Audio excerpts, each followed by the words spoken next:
अथ खलु भगवान् तस्मात् समाधिर्व्युत्थाय आर्यावलोकितेश्वरस्य बोधिसत्त्वस्य साधुकारमदात् साधु साधु कुलपुत्रः एवमेतत् कुलपुत्रः एवमेतद् गम्भीरायां प्रज्ञां पारमितायां चर्यायां चरितव्यं यथा त्वया निर्दिष्टम् अनुमोद्यते तथागतैरर्हद्भिः।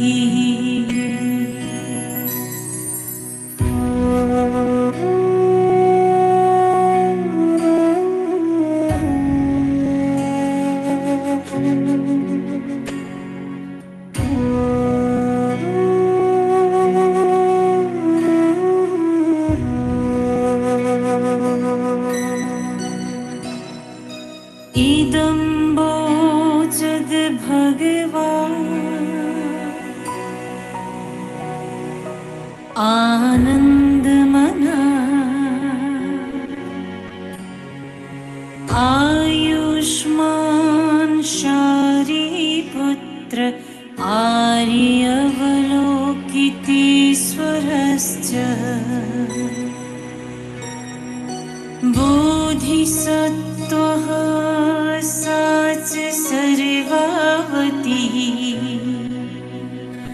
परिषत्सदेव मानुषः सुरगन्धर्वश्च लोको भगवतो भासितमभ्यनन्दन्।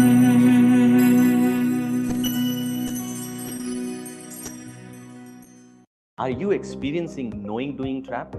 दोस्तों ये एक स्पेसिफिक साइकोलॉजिकल कंडीशन है जिसमें आप बहुत सारी नॉलेज तो इकट्ठी करते हैं, इंफॉर्मेशन तो बहुत गैदर करते हैं, लेकिन उस पर एक्शन नहीं ले पाते।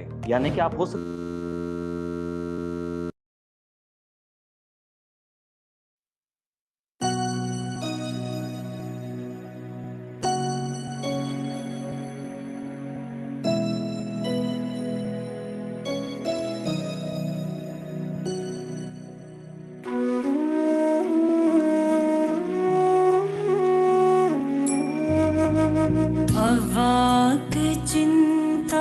अवाक्चिन्ताभिलपना प्रज्ञां पारमितामजा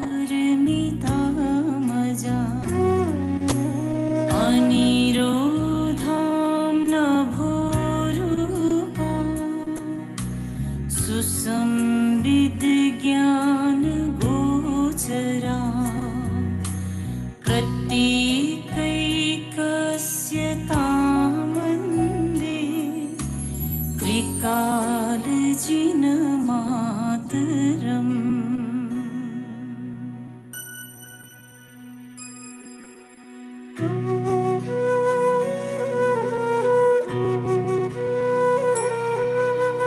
एवं मया श्रुतम्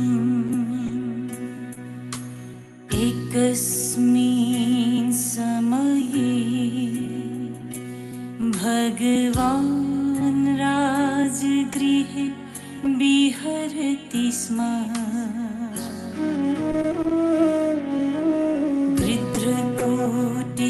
वृत्रकोटिपर्वते महता भिक्षुसङ्घेन सार्धं महता च बोधिसत्त्व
Hello.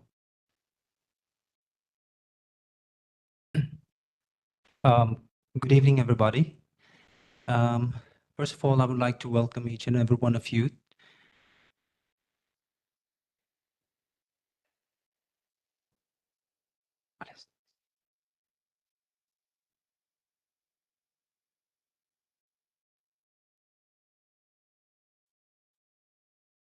All right. First of all, I would like to welcome each and every one of you on this very special occasion. Um, to be frank, today we've got two special occasions. One is Gandhi Jayanti, which is the birth anniversary of Mahatma Gandhi ji. And the second is we have the ceremony of remembrance, for which I would like to welcome all of you. And I would like to begin with the the introduction about the ceremony of remembrance. So Tibet House called the 2nd October as the ceremony of remembrance. On this day, His Holiness the 14th Dalai Lama presented the Buddha statue in the Buddha Jayanti Park in Delhi. It is a beautiful park in New Delhi, blessed by His Holiness the 14th Dalai Lama so many times on many occasions by giving teachings there, public addresses, and particularly offering this huge Buddha statue to the government of India and the people of India as a thank you gift from His Holiness and the 6 million Tibetans for their incredible kindness of many years for giving shelter to Tibetans in India for more than 60 years. In commemoration of that, it was also presented on Mahatma's Gandhi birthday, which is 2nd October 1993. So this year also marks the 38th anniversary of the creation and installation of the statue. And on this very day, we usually request Venerable Damdul, the director of Tibet House Culture Center of His Holiness the 14th Dalai Lama, to lead the undertaking, the Aspirational Bodhisattva Vows. And with this, I would also like to welcome all the participants from WebEx and the participants joining us online from YouTube, and most importantly today, the Russian participants from Russia, which Geshe has invited, and Nikolai La and Alexei La and Yulia La for being the interpreter for today's session. Thank you very much. And now with this, I would like to request Venerable Geshe Dojanamdula to kindly lead the session. Thank you very much, everyone.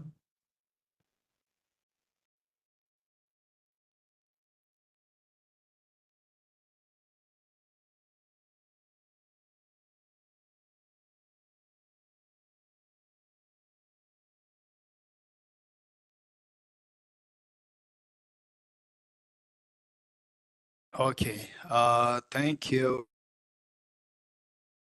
Ochandela. And we have Mr. Sinatundula and Mr. Tenzin Rabianla. And the all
To all the participants from WebEx, I wanted to confirm if the voice is audible to all of you. What about the Russian translation in the WebEx? Is it audible? Right.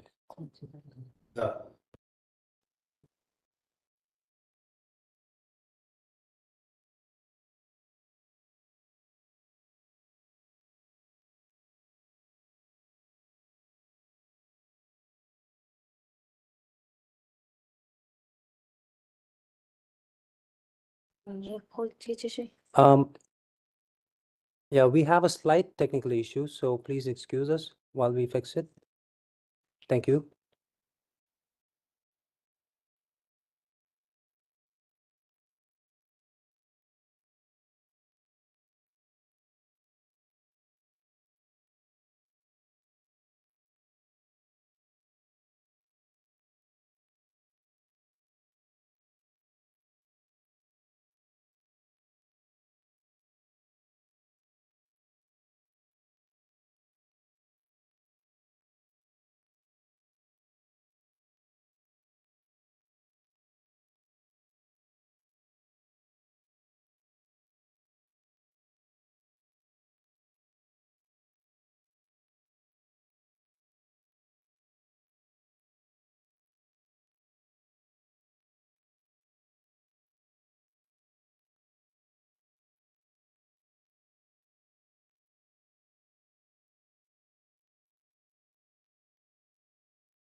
Excuse me to all the participants.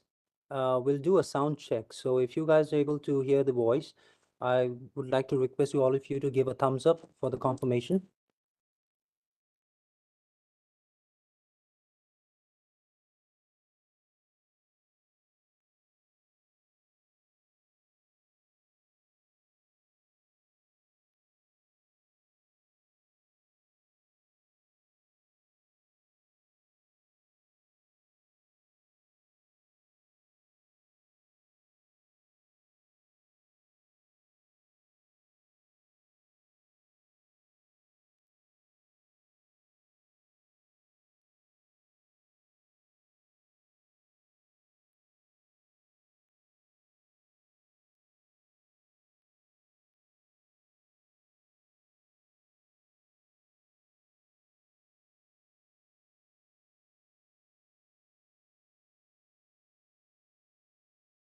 Hello. Hello, can you hear me? Hello.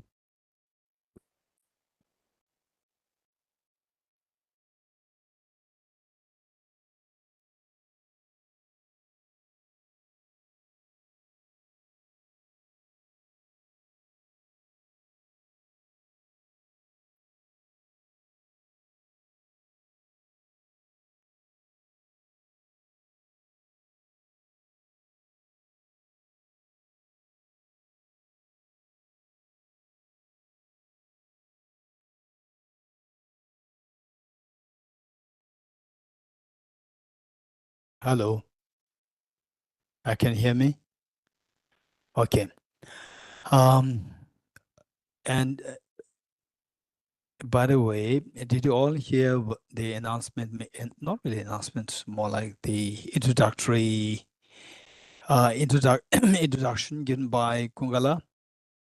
You heard? Okay.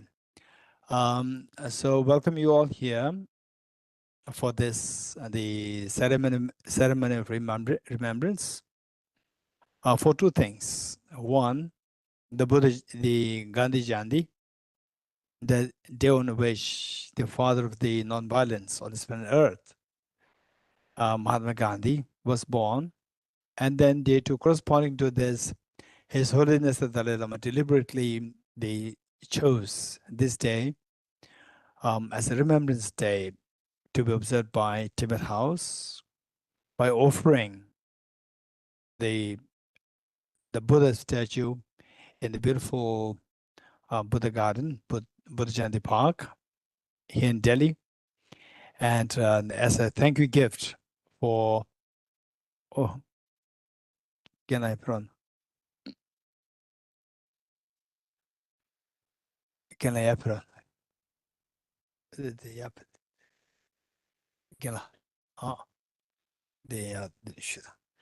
Okay.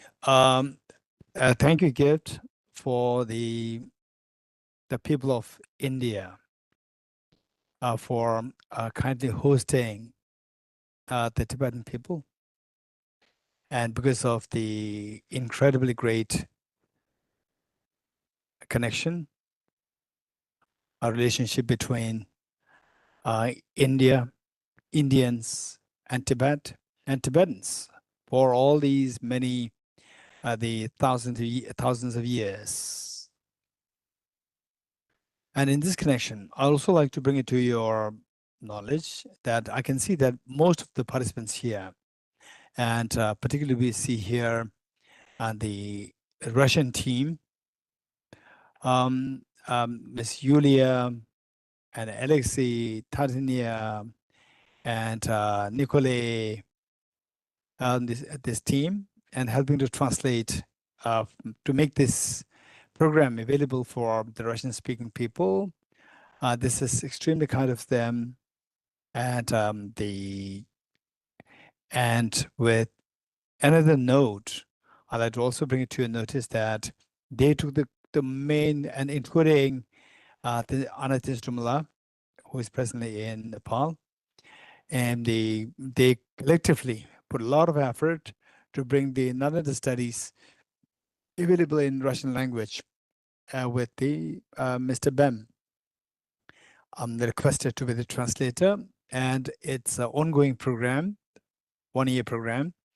It's been very successful, and the Mr. Bem's scholarship and expertise in 2 languages, so that enabled this program from being very successful.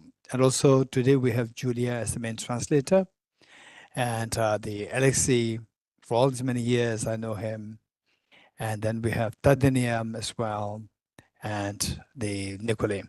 So thank you, the Russian team, and all the participants here. It's a great joy for us to be together here. And one thing that I'd like to bring to your notice, that usually when we observe some ceremonies or important dates, it's just for the sake of observing it, just as a tradition, as a culture. But today, we need to know the main reason, to remember this great, the father of the nation, India, Mahatma Gandhi. And so why the Mahatma Gandhi plays a very important role on this planet Earth? What we need to remember is that we can rightly see him as the father, him as the trailblazer of ahimsa on the planet Earth, particularly in this millennia, the trailblazer of ahimsa, non-violence. And likewise, we see that I so well remember when I was a small child that His Holiness the Dalai Lama always referred to Mahatma Gandhi as his role model, a great role model. And today we can see that these are 2 figures which the world produced. Mahatma Gandhi as the trailblazer of ahimsa on planet Earth today in this millennia, and His Holiness the Dalai Lama as the trailblazer of compassion. So we need to see the distinction there, and these are 2 things that we require, all of us, and we need to learn from these 2 incredibly great beings, enlightened beings. One, and the other, His Holiness as a trailblazer of compassion. And if you look at the history of, if you look at the biography of Mahatma Gandhi, incredibly great emphasis on ahimsa, that there should be no violence there. This is incredibly great strength demonstrated by Mahatma Gandhi and His Holiness the Dalai Lama all along his life, starting from his childhood as a little boy, as tender as age 7, 8, 9, as they so keen to liberate the animals to be the animals which are being taken away by the butchers. So he would then send the staff there to free these animals by paying the butcher. So since that, at that early age, His Holiness already demonstrates so much of compassion.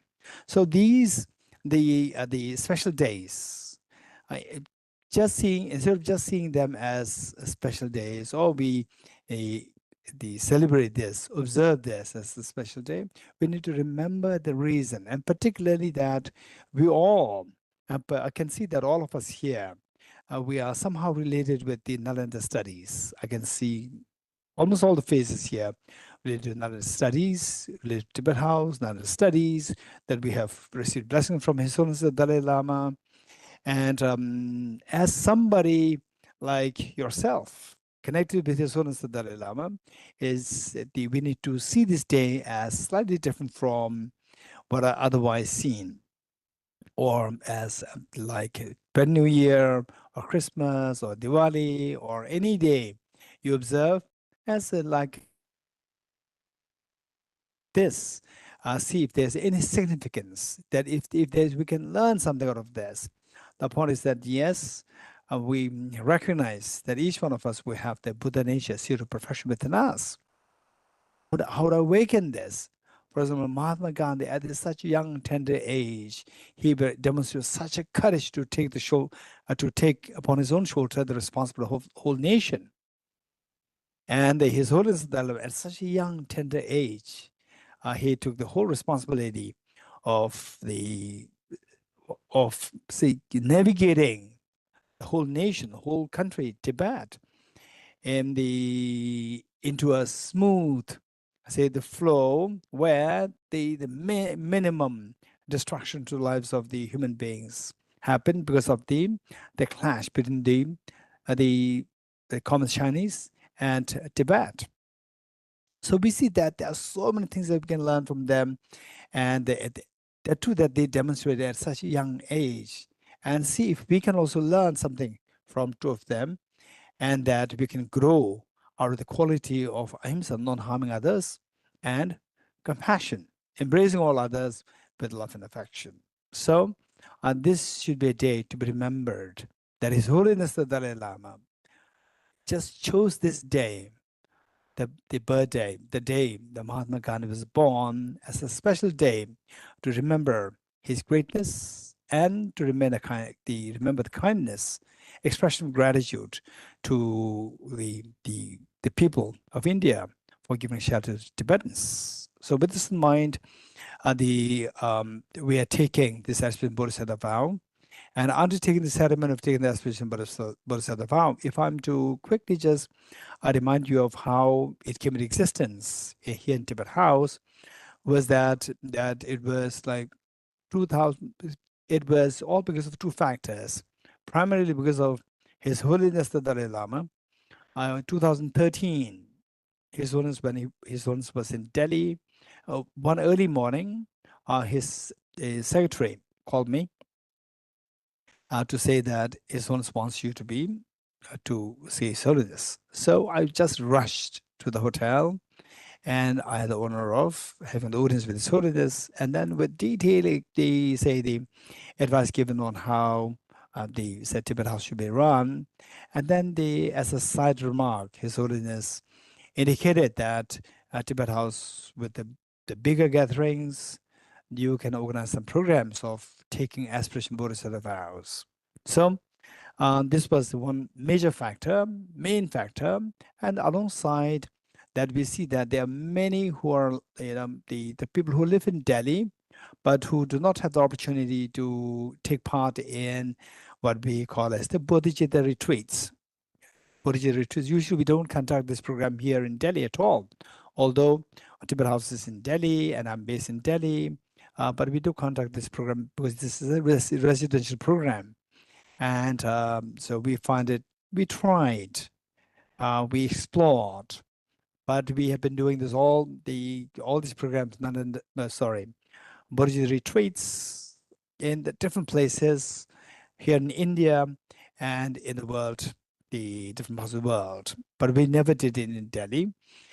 So we're seeing that there are many of the Delhi people who are associated with Tibet House and who are so keen to learn how to awaken the true potential within yourself.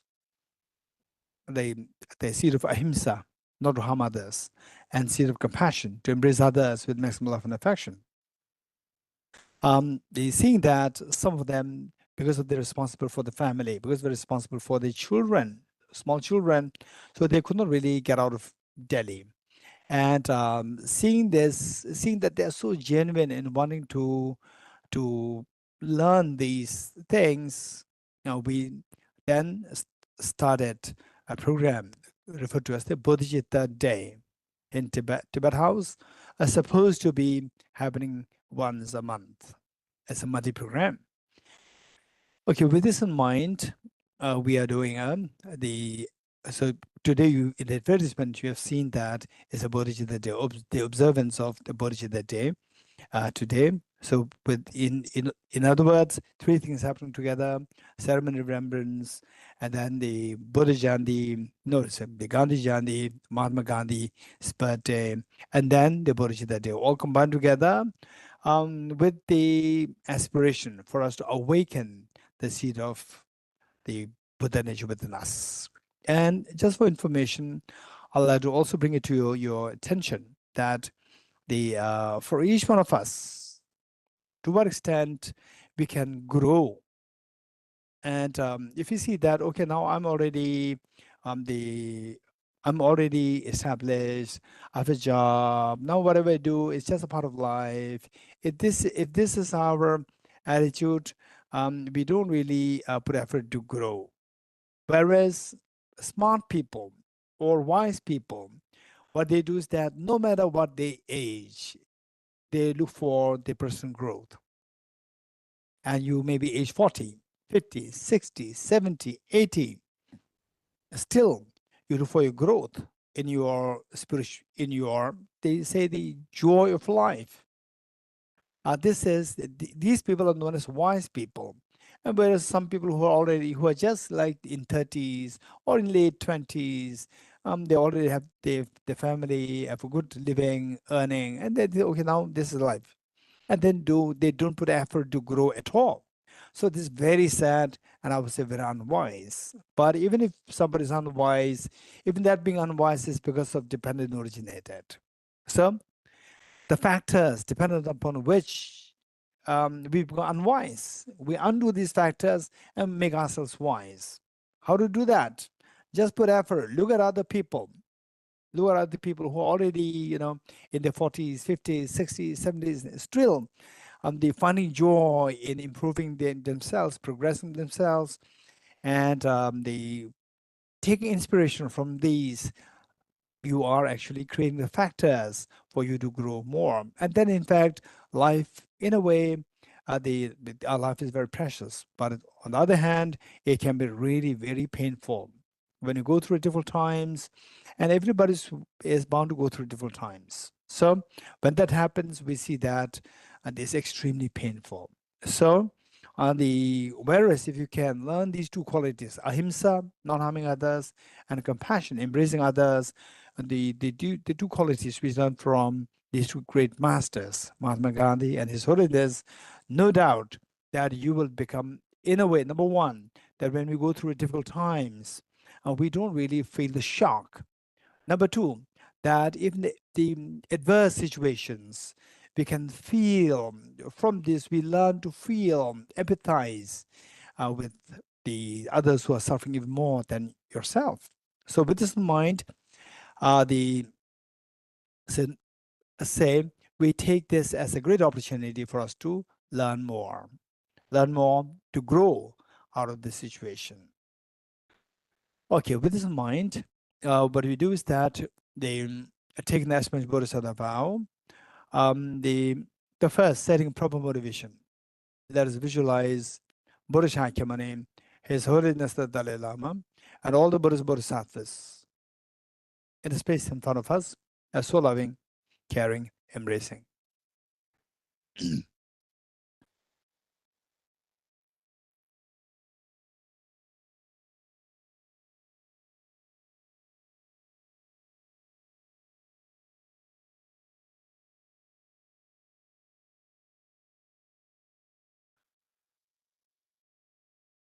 And also let us visualize your two grandparents and all of them members, including children, the human beings, animals, insects, hungry ghosts, god and goddesses, spirits, Gandharvas, all the beings around us, leaving them aside.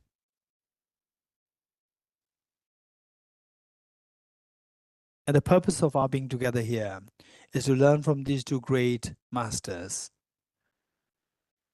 Mahatma Gandhi and His Holiness the Dalai Lama. Mahatma Gandhi as a trailblazer of ahimsa, non-violence, and His Holiness the Dalai Lama as a trailblazer of compassion, the champion of compassion on the planet Earth today. And with this learning how to get away from all the internal factors, self-centered attitude and self-grasping ignorance, so that no matter what external factors you encounter with, the sound of the clap of the miseries will stop. For us, knowing that the sound of the miseries happen only with the two hands coming together. And you get rid of the one of the two hands, symbolic of the internal factors of self, the harming others, and being the selfish and self-centered. So lacking to embrace, expand your compassion towards others. So getting rid of these two, that your joy increases, your confidence builds up, your joy increases. So this is the wise person's approach. So with this in mind, let us turn to page 3 of the book and imagine and also think as follows, that today I'll take this opportunity to learn from these two great masters, and who in turn took the inspiration from the Buddha Shakyamuni. And that I will become a better person to help my family to feel the joy and happiness and spread this joy and happiness to all others to the maximum that I can. So with this mind, let's recite the following verses together, and so this recitation, as we recite this, just see how much you can remember the meanings. The meanings are reflected. This is so important. And as you keep reflecting on meanings, we think about this, if possible, on a daily basis. If not, at least like whenever the opportunity arises, we see that you are actually growing in your joy and happiness. So with this mind, imagine that you are leading this the practice, and all beings are joining you, all Bodhisattvas are watching us. And to with great compassion, you taught the Immaculate Dharma to dispel all perverted views. To you, the Buddha Gautama, I pay homage. And teach with great compassion, you taught the Immaculate Dharma to dispel all perverted views. To you, the Buddha Gautama, I pay homage. And teach with great compassion, you taught the Immaculate Dharma to dispel all perverted views. To you, the Buddha Gautama, I pay homage.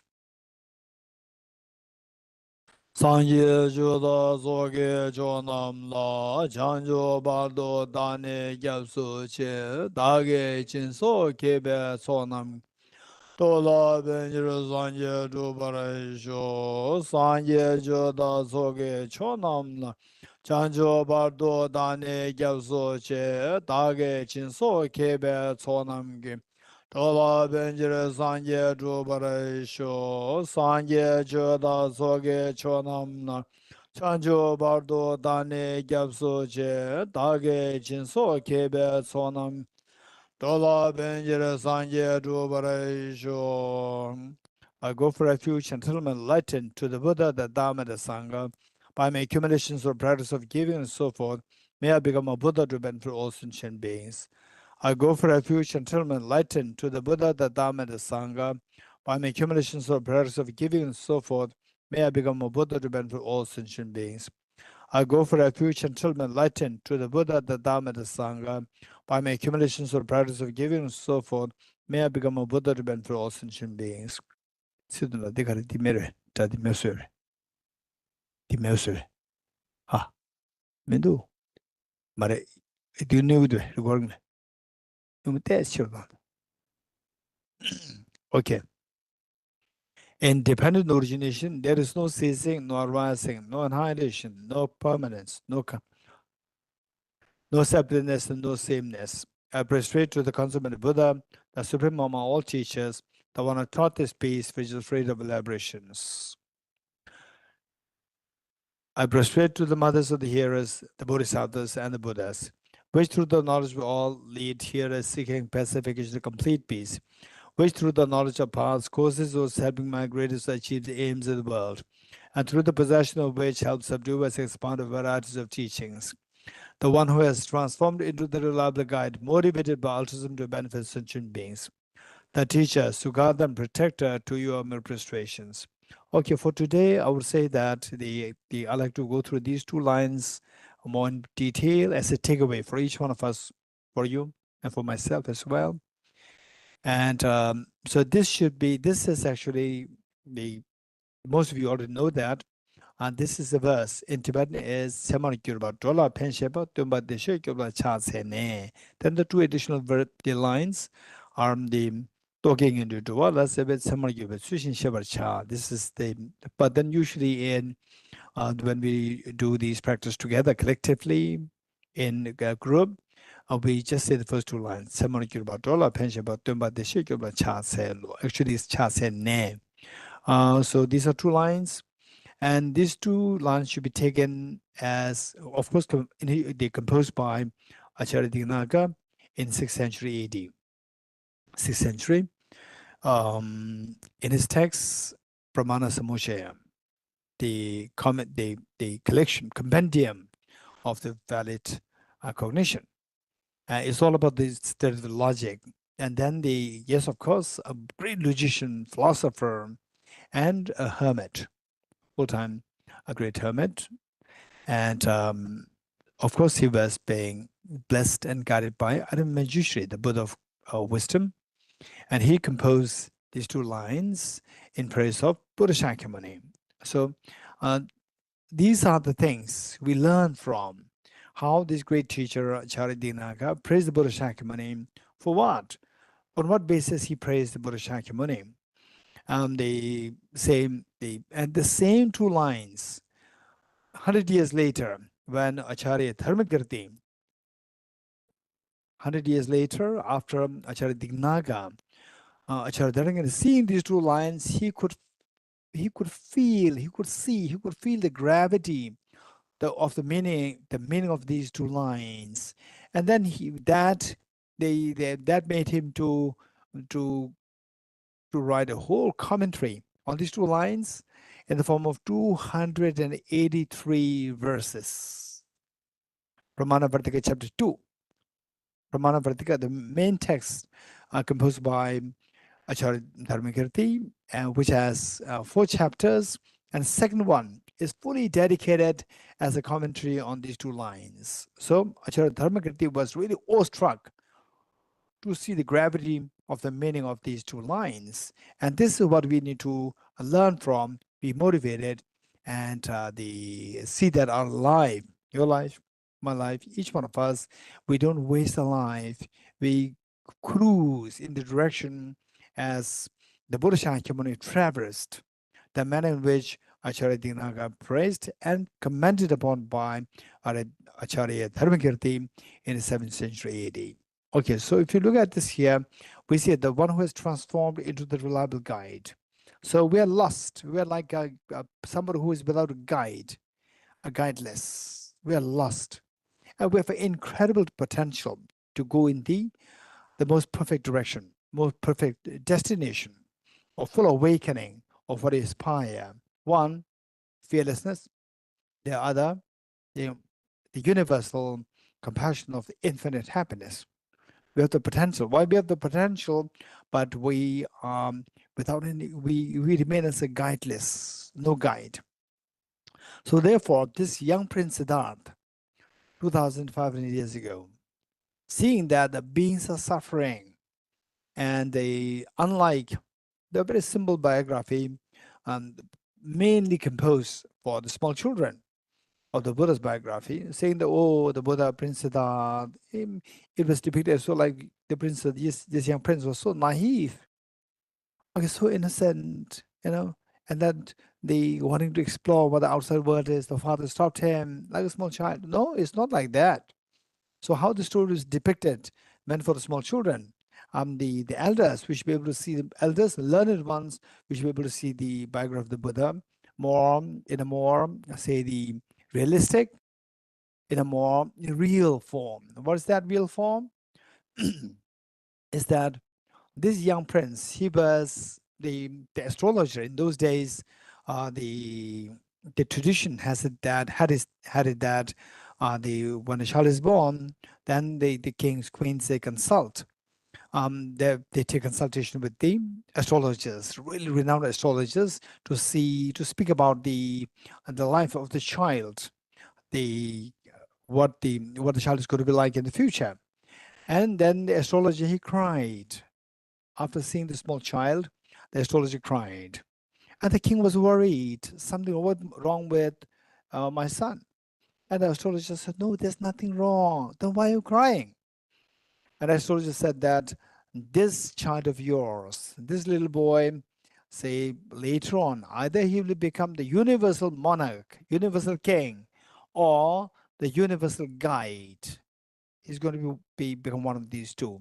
And most likely he'll become the universal guide. So here he says, the one who is transformed into the reliable guide. So the universal guide. And then why are you crying? Because I also need a guide. And this little boy is going to be the guide for the universe, whole the world. And by then I'll not be here in this world. I will not have the merit to receive the guidance, to receive the directions, guidance of this great teacher, to be to be born in the future. So this is what the astrologer they said, and indeed, this young prince, Prince Siddhartha, later he became the universal guide. So Acharya Dinaga praised him, saying that one who is transformed into the reliable guide, meaning that it's not that you were born as a reliable guide, but you're transformed, meaning that once upon a time you were as ordinary as what we are today, and gradually you transformed, which means that all of us, we all have but we all can be transformed into the reliable guide. So how did he transform? How did he transform into a reliable guide? Through with the four salient points. One, motivated by altruism to benefit sentient beings. So this young prince, so the compassion, where the compassion, all the good qualities grow. For example, I so well remember the seeing some of the mothers who in their school days, they really did so poorly in science, but when they have their children, to teach their children the science, they did not know. So they learn themselves, although they hate science, but later on to help their child, and they learn science themselves. So they become so good at science. It's all because of the compassion towards the child. So with this in mind, when your mind is driven by compassion, all the good qualities are automatically drawn in your palm. So where the Buddha indicated that the Bodhisattvas should not train in many qualities. If you train in one thing, all the good qualities will be attracted in the palms of the hand. And the Buddha rhetorically asked the question, what is that one quality? And Buddha answered, it's great compassion. So look at this, motivated by altruism to benefit all sentient beings. It's the compassion that drove this young prince, to leave the palace, all the luxuries, to leave all these luxuries and then left barefooted in the wilderness to look for the path as a solution to all the problems of the sentient beings. Then, what next? He went in search of a teacher to learn what the solution is. And here the teacher, it doesn't mean that he's looking for a teacher, but he's looking for that solution which he is to teach the beings, the practice of which will liberate the beings from miseries to the ultimate peace. So that teacher, what is that teacher? That teacher, or the quality, the cognitive quality of the mind, to bring about a revolution in your own thought process, to bring the mind from a state of ignorance to the cognitive revolution into the wisdom, to see the world very different from how it otherwise appeared to our mind. So the teacher, then he experimented this on himself, what he discovered as the reality, which helped him to revolutionize his own thinking, to see things as like dream. He subjected this to experimentation, and he sees that like the iceberg, when the iceberg is melt, all what is stacked on the iceberg, like the buildings or stories of the ice buildings, whatever is stacked on this, they all crumble down. So I say that when the iceberg of the self, the ignorance, when that melts, all what is stacked on this self, the ignorance, like inappropriate attention, all the afflictions, and all the contaminant comments, and all miseries, they all crumble down, they all dissolve, and experience the total freedom from any form of disturbance, known as the transcendence of sorrow, which is the absolute bliss of purity of the mind. That is Sugata. Sugata meaning the one who has gone to the ultimate bliss of the purity, Sugata. Now, having experienced this, then he went out to protect the beings by showing this path, the wisdom of emptiness, as the teaching, as the solution to be taught to the beings to liberate them from the miseries. And we all go through some form of miseries. Some form of miseries are there. And believe it or not, when self-grasping ignorance is less, when self-centered attitude is minimized, we see that these mental unnecessary tensions, they all subside. Okay, so this is the example that we take. This is what we learn from Buddha Shakyamuni. We learn from Acharya Dinaga's the 2 lines as a praise to Buddha Shakyamuni. And today, the 2 great the enlightened masters, like Mahatma Gandhi and His Holiness the Dalai Lama, we learn from them. When Mahatma Gandhi as the trailblazer or the champion of Ahimsa, meaning that we have to learn how to stay away from harming others. For example, say the Mahatma Gandhi was totally against any form of violence. Even if his own the people, Indian people, they want to really destroy, or to physically find and create killings.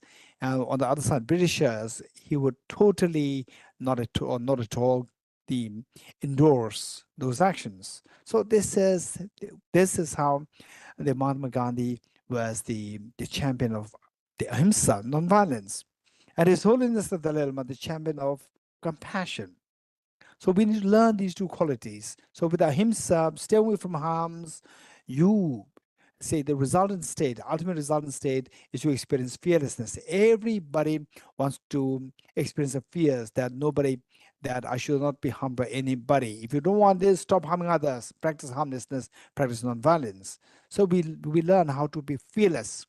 At the same time, we also want the maximum happiness.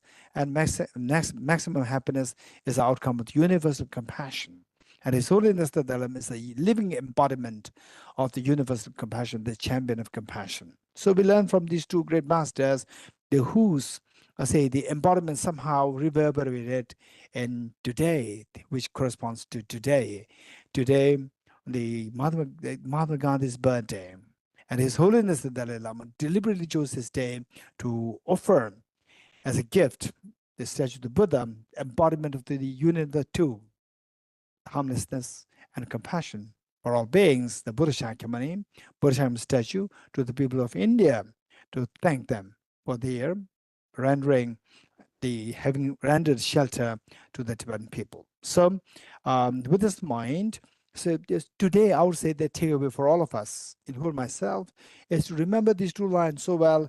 If possible, try to recite this and refill meanings and make a new, fresh commitment within us that I'll try my best to lead my life by taking the Buddha Shakyamuni as a role model. That stuck me, stuck in my mind on the very auspicious day of the Gandhi Jayanti, the ceremony of remembrance. Okay, we'll say this verse together 2 more times. The one who has transformed into the reliable guide, motivated by altruism to benefit sentient beings, the teacher, Sugata and protector to your administrations. The one who has transformed into the reliable guide, motivated by altruism to benefit sentient beings, the teacher, Sugata and protector to your administration.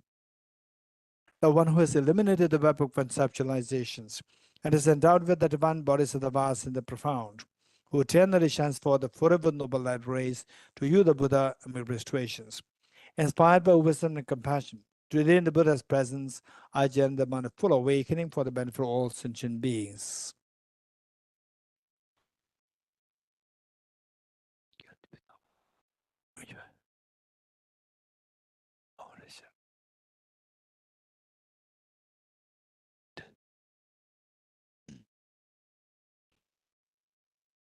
Okay, we'll recite this Yedharma mantra the 3 times, remembering the meanings. Om ye dharma hetu prabhavam hetum desham dathagato yavatat desham jayo nirodham evam vati mahashramanaye swaha. Om ye dharma hetu prabhavam hetum tesham dathagato yavatat tesham chayo nirodha evam vati mahashramanaye swaha. Om ye dharma hetu prabhavam hetum tesham dathagato yavatat tesham chayo nirodha evam vati mahashramanaye swaha. All phenomena arise from causes. The causes are taught by the Tathagata, the cessation of the causes as well as taught by the Gracia. Profound, peaceful, elaboration-free, clear-light, and non-composite. Such is the nectar of Dharma I've discovered. Finding no one who can fathom this teaching, in silence I will return to the woods. Beyond utterance, thought, and expression is the perfection of wisdom, which is unborn, unceased, and has the nature of space. It is the object of apprehension of self-realized wisdom. To you, the mother of the Buddhas of the 3 times of your obeisance. The forces of Buddhist teachings. All composite things are impermanent. All contaminated things are the nature of suffering. All phenomena are the nature of emptiness and selflessness. Transcendent sorrow is peace. The Guru is the Buddha, the Guru is the Dhamma, likewise the Guru is the Sangha. The Guru is also everything wholesome. I go for refuge in the Guru. By the sound of the vibrant drum of Dharma, you liberate all beings of miseries. I beseech you to kindly remain and give teachings until the end of the expanse of billions of eons. The Buddha does not watch the negativities of beings, nor does he remove their miseries by his hands. His spiritual realizations are not transferred to them. It is by teaching the truth of suchness that the beings are liberated. With folded hands, I beseech the Buddhas of all directions to shine the light of Dharma for all bewildered miseries gloom. If you are attached to this life, you are not a spiritual practitioner. If you are attached to samsara, you have no renunciation. If you are attached to your own self-interest, you have no bodhicitta. If there is grasping, you do not have the view. The praise to Shikam Buddha, page 14.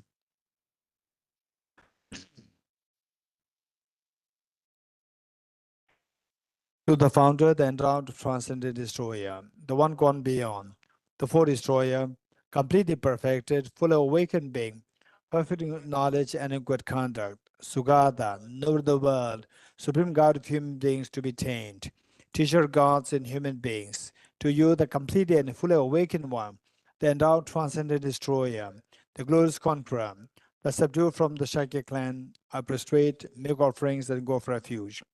When all supreme amongst humans, you're born on this earth, you pace out 7 strides, then supreme in this world. To you who are wise, then I prostrate. With pure bodies, form supremely pure, wisdom ocean like a golden mountain. Fame that blazes in the 3 worlds, win of the best, Lord, to you I prostrate. With the supreme signs, face like a spotless moon, color like gold, to you I prostrate. Dust free like you, the 3 worlds are not.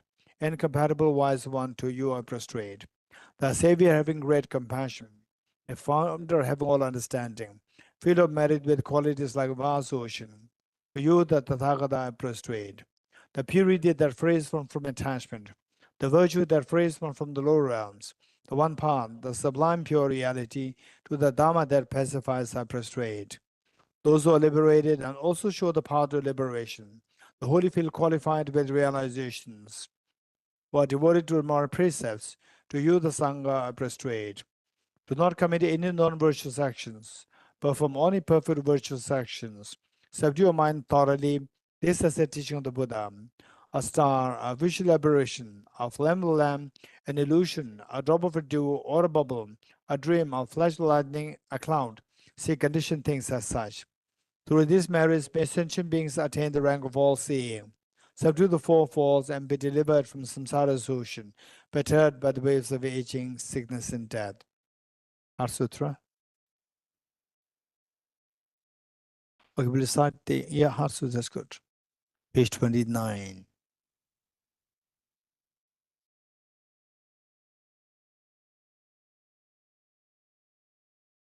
Okay, thank you. And reading Heart Sutra, let us be mindful of the 3 points. One, what is the question asked by Shariputra? Okay, with the background of the Buddha Shakyamuni presiding over the congregation, and Avalokiteshvara, Shariputra, and the monastics, then the Bodhisattvas, everyone there on Vulture's Peak. And the Buddha Shakyamuni then immersed into meditative experience of non-dual wisdom of emptiness. Avalokiteshvara was simultaneously contemplating on the ultimate reality. Then, blessed by Buddha Shakyamuni, the Shariputra was inspired to stand up to ask question to Avalokiteshvara. Then the Shariputra stood up, make 3 prostrations to the Buddha, turned to Avalokiteshvara and asked the question. So the 3 points have been to remember. Number 1, what is the question asked by Shariputra to Avalokiteshvara? If you really want to know what Heart Sutra is, yes, I know that many of you know the value and the preciousness, sacredness of this Heart Sutra. To know the meaning of this so well, the import of this sutra so well, we need to remember these 3 points. What is the question asked by Shariputra to Avalokiteshvara? And what is the response given by Avalokiteshvara to Shariputra? Then number 3, if somebody practices in line with the response given by Avalokiteshvara to the question asked by Shariputra, then the what benefit one gets. So these are 3 points, and to quickly go through each one of them. 1, the question asked by Shariputra to Avalokiteshvara is, how should the child of a lineage practice a perfection of wisdom? So what do you mean by child of a lineage? Anybody who wishes to become a Buddha, so you fall in the category of the lineage of the Buddha. This is meaning of the child of the lineage. So anybody who thinks that I must become Buddha for the benefit of sentient beings, automatically you become the lineage holder of the Buddhas. So precious. So therefore, on a daily basis, say, if possible, think of this Bodhicitta, which is defined as the aspiration to become Buddha for the benefit of sentient beings.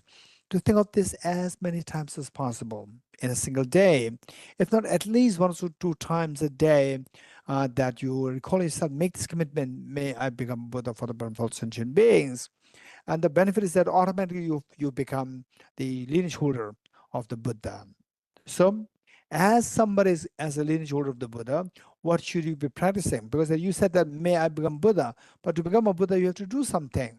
You have to practice wisdom. What is that wisdom? Then Avalokiteshvara, the second point to remember is a response given by Avalokiteshvara.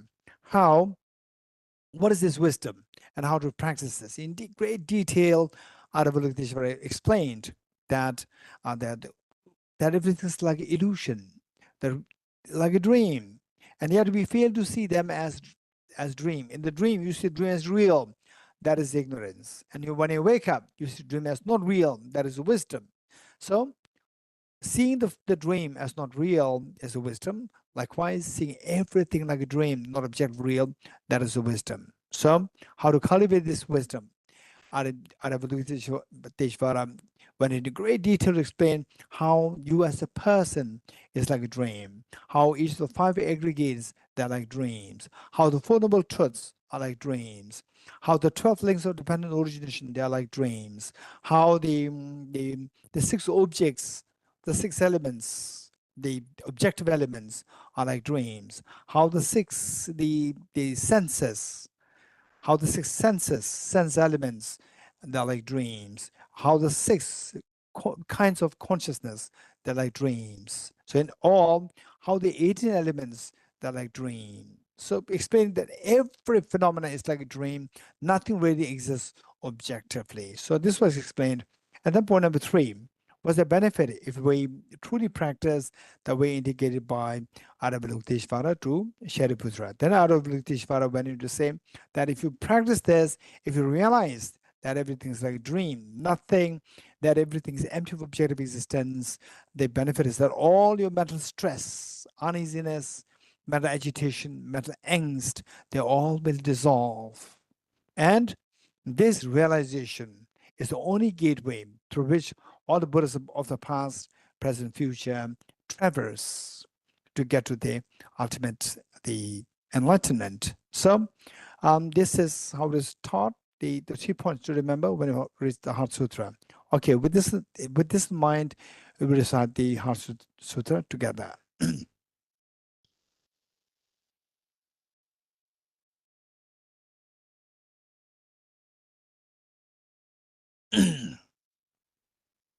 Heart Sutra, the Professional Wisdom Sutra. I prostrate to thou, a Triple Gem. Thus did I hear at one time. The Buddha was dwelling on Master Valja's mountain Rajgriha, together with a great community of monks and a great community of bodhisattvas. At that time, the Buddha was absorbed in the concentration on the categories of phenomena called profound illumination. Also at that time, the Bodhisattva Mahasattva Avalokiteshvara looked upon the very practice of the profound illumination of wisdom and beheld those 5 aggregates also as empty of inherent nature. Then through the power of the Buddha, Venerable Shariputra said this to the Bodhisattva Mahasattva Avalokiteshvara: how should any child of the lineage who wishes to practice the activity of the profound professional wisdom should look upon it like this, correctly and repeatedly, beholding those 5 aggregates also as empty of inherent nature. Form is empty. Form is empty. Emptiness is form. Empty is not other than form. Form is also not other than emptiness. In the same way, feeling, discrimination, composite factors, and consciousness are empty. Shariputra, likewise, all phenomena are empty, without characteristic, unproduced, unceased, stainless, not without stain, not deficient, not fulfilled. Shariputra, therefore, in emptiness there is no form, no feeling, no discrimination, no composite factors, no consciousness, no eye, no ear, no nose, no tongue, no body, no mind, no visual form, no sound, no smell, no taste, no object to touch, and no phenomenon. There's no I element and so on, up to and including no mind element and no mental consciousness element. There's no ignorance, no extinction of ignorance, and so on, up to and including no aging and death, and no extinction of aging and death. Similarly, there is no suffering, origination, cessation of the path. There's no exalted wisdom, no attainment, and also no non-attainment. Shariputra, therefore, because there is no attainment, Bodhisattvas rely on and dwell in the perfection of wisdom, the mind without obscuration and thus without fear. Having completely passed beyond error, they reach the endpoint in nirvana.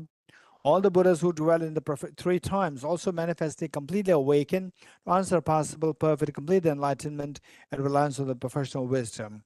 Therefore, the mantra of the professional wisdom, the mantra of great knowledge, unsurpassed mantra, the mantra equal to the non-equal, the mantra that thoroughly pacifies all suffering, should be known as truth, since not false.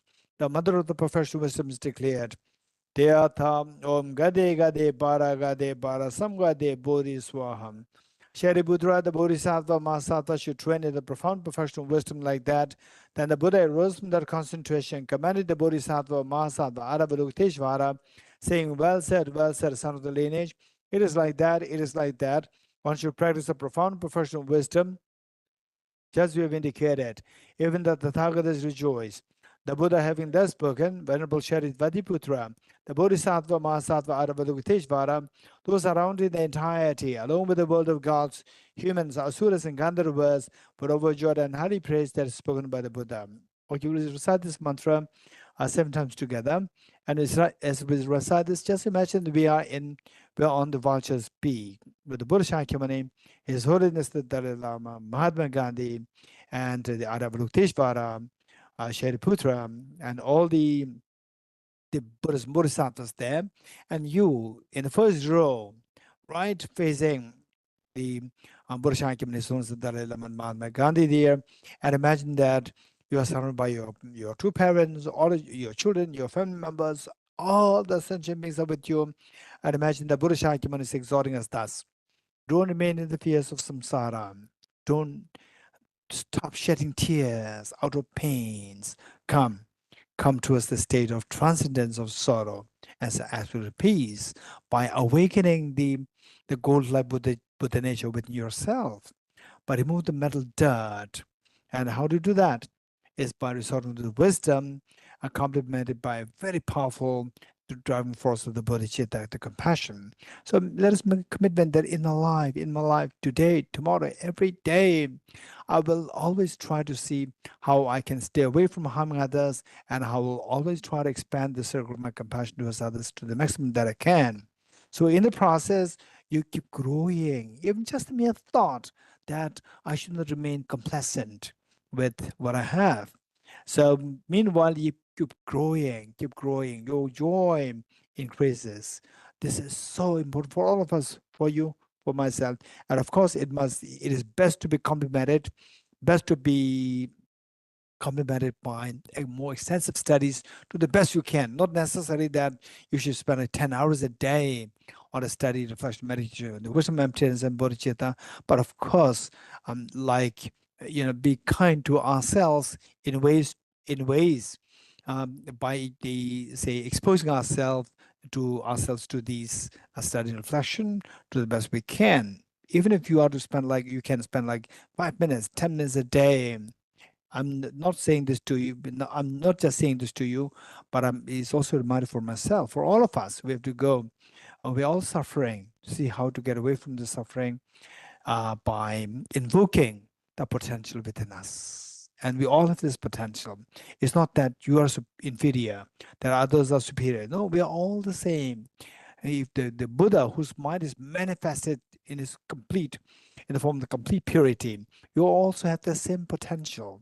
On that level of the true nature of your mind and the Buddha's mind, there's no difference. Today's Holiness the Dalai Lama, you see that, just go there, see him, and your tears cannot stop to see the joy. Somehow something's happening within you, to see the wonder of the compassion, the profound compassion that he demonstrates.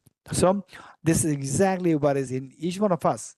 Only things that what we have is obscured by the mental defilements. So with this mind, this mantra should be reminded for us that I should not remain as who I am today.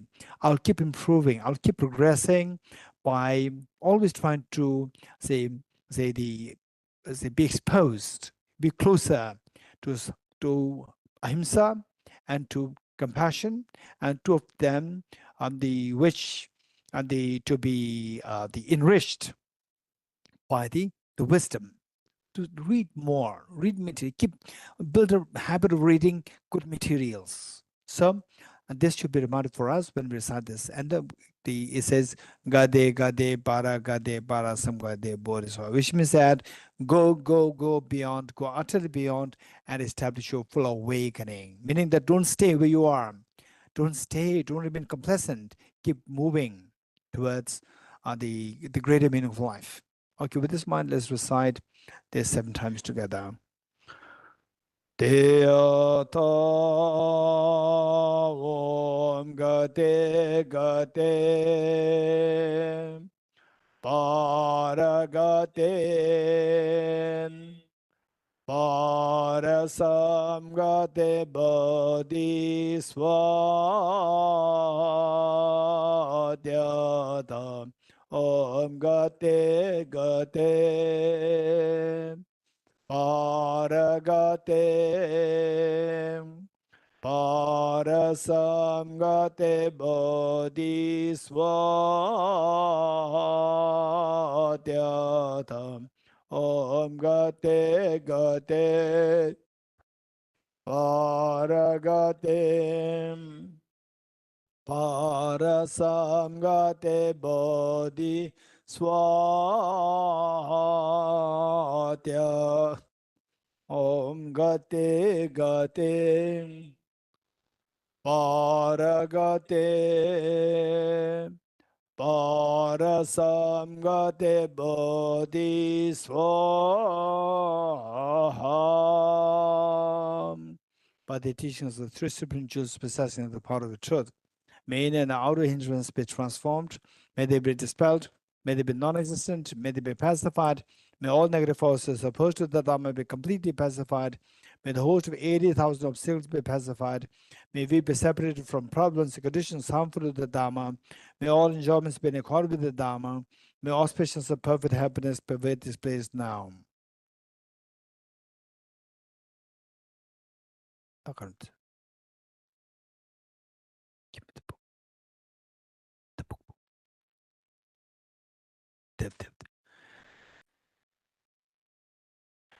Okay, let's read 8 verses. Okay, 8 verses for training the mind. This is so wisdom of Heart Sutra is primarily to awaken our wisdom. And so we need to cultivate the 2 wings. As for a bird, they need to have the 2 wings to fly and cross the ocean or cross the river. So likewise for us, we need to build 2 wings.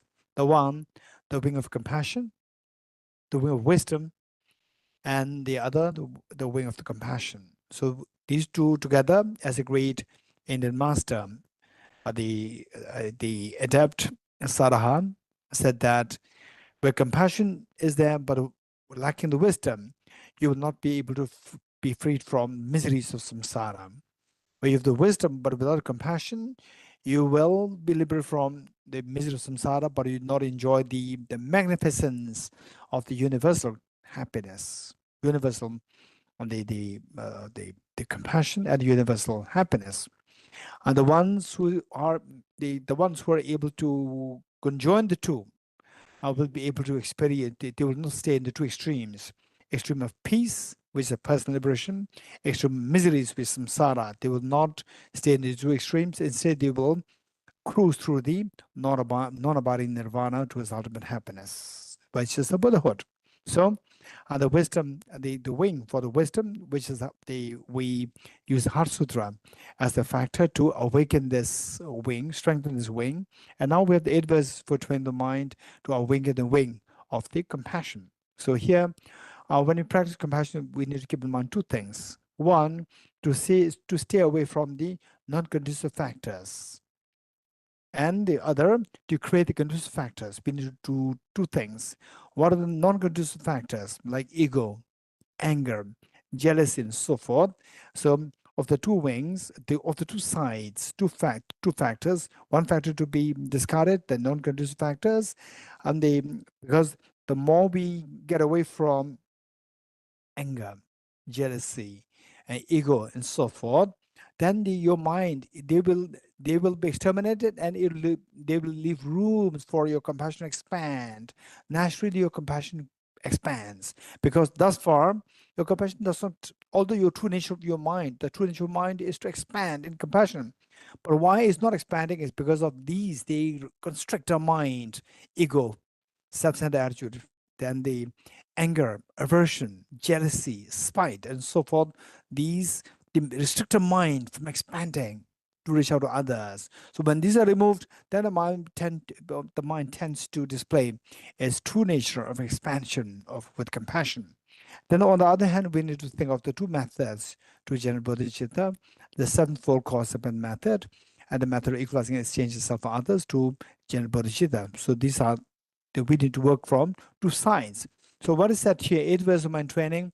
We see primarily, we see that it is how to, it'll help us identify what are the factors which trigger ego, which trigger anger, which trigger the jealousy and so forth, and then which trigger agitation within us, identify these factors and see how to cognitively transform these factors as the factors to awaken your Buddha nature.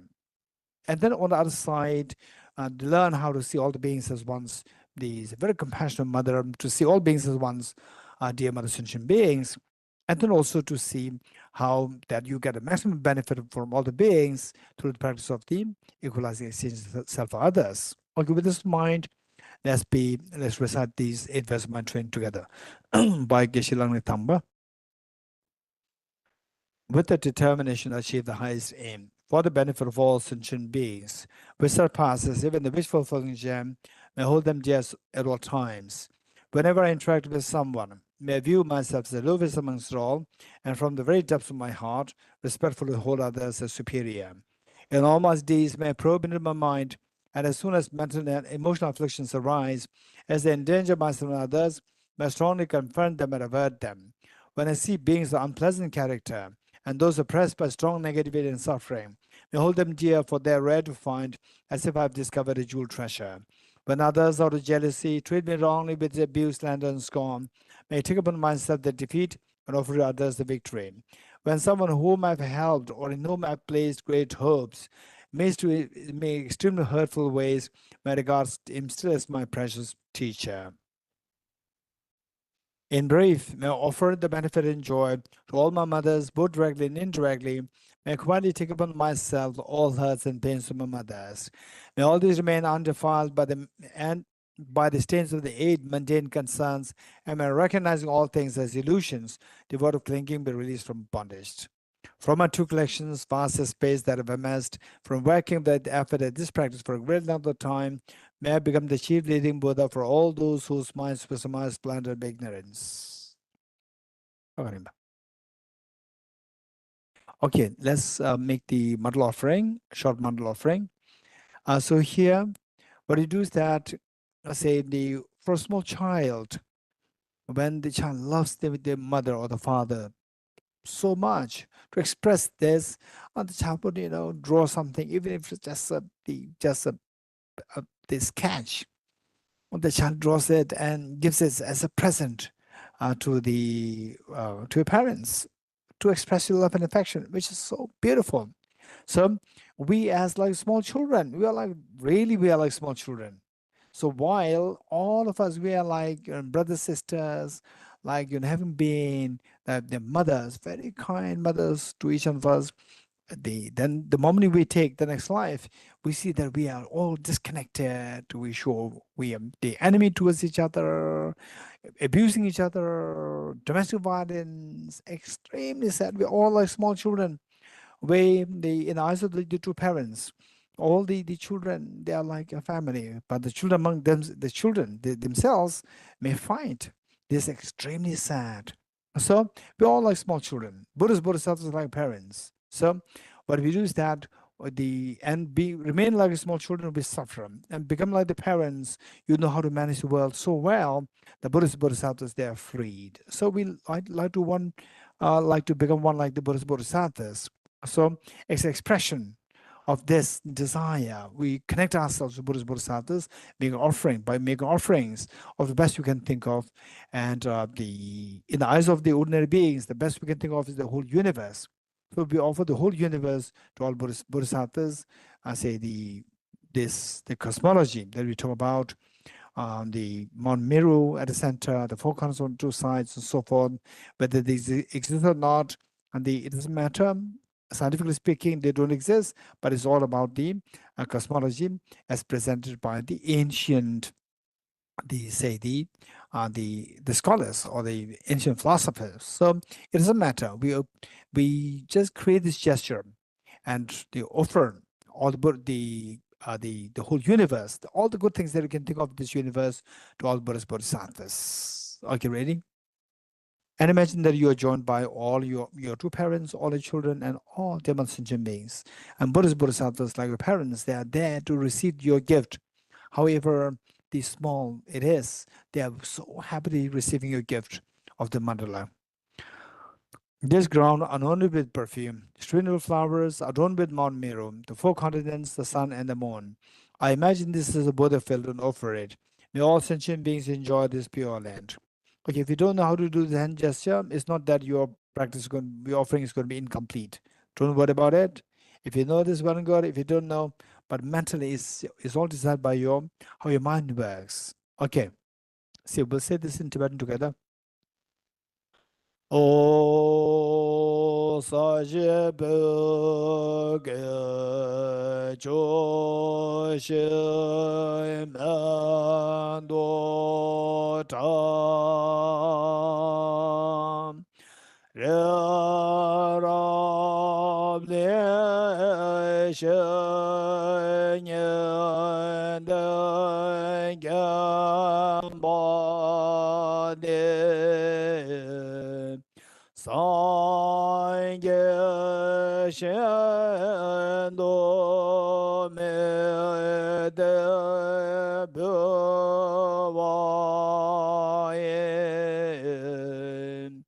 Togo nam da shala che bara shom.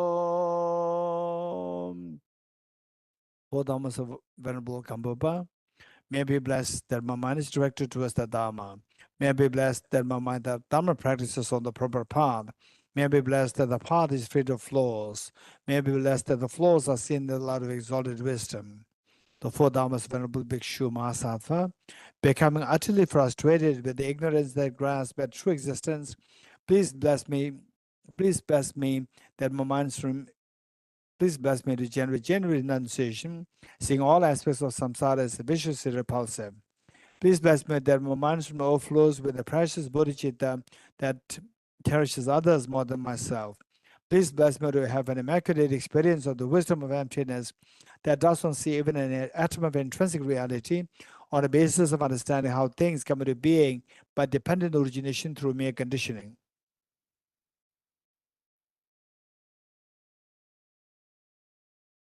Please bless me that my mind stream overflows with the precious wisdom of the non-duality, bliss, and emptiness. Edam Guru Radha Lagam Nirati Amen. The foundation for all good qualities. Okay. So thus far is the preparatory practices to prepare ourselves in the journey of enlightenment. So now what is the roadmap to the enlightenment? That is what you find here in the foundation of all good qualities in Tibetan, Yuan Shiguma by Lama Tsongkhapa. This is the roadmap for us, just 14 verses and a amazingly succinct roadmap to enlightenment. Let's read this but reflect on meanings. The foundation of all good qualities is a kind and a perfect pure Guru. Correct devotion to him is the root of the path. By clearly seeing this and applying great effort, please bless me to rely upon him with great respect. Understanding that the precious freedom of this rebirth is found only once, is greatly manifold and is difficult to find again. Please bless me to generate the mind that unceasingly day and night takes its essence. This life is as impermanent as a water bubble. Remember how quickly it decays and death comes. After that, just like a shadow follows the body, the results of virtuous and non-virtuous karmas follow.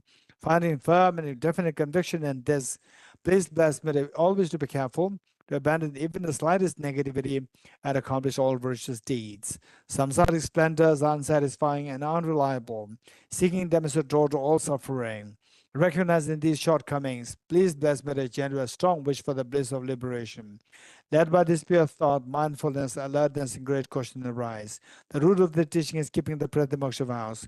Please bless me to accomplish this essential practice. Just as I've fallen into the sea of samsara, so fall Mother, my created beings. Please bless me to say this, train and supreme Bodhicitta, and the bad responsibility of freeing my created beings. Even a developed Bodhicitta, but I don't practice the 3 types of morality, I'll not achieve enlightenment.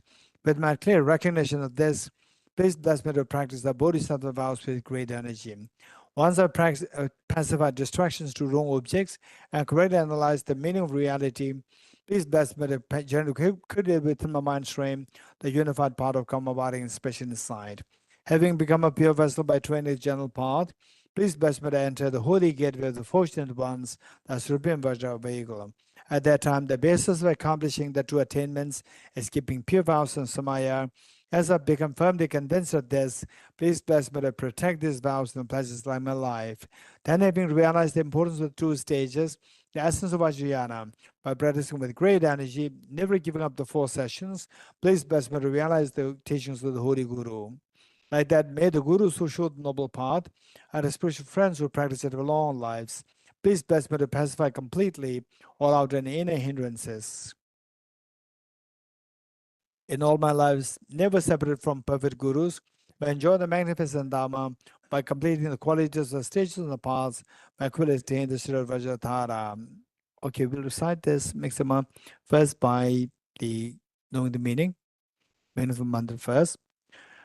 You are Avalokiteshvara, great treasure of non-referential compassion, and Manjushri, master of flawless wisdom, as well as Vajrapani, disturb hosts of demons without exception.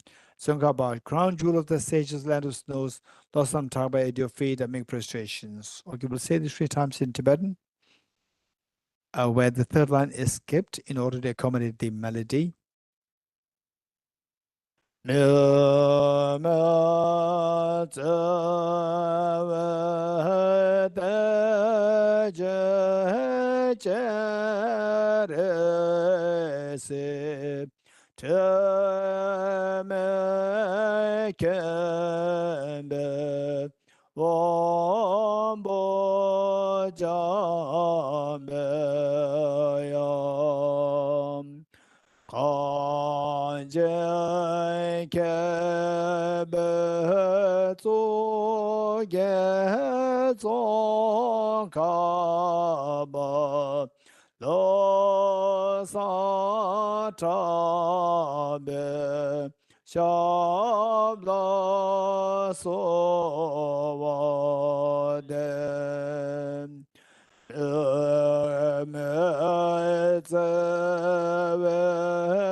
You are Avalokiteshvara, great treasure of non-referential compassion, and Manjushri, master of flawless wisdom, as well as Vajrapani, disturb hosts of demons without exception.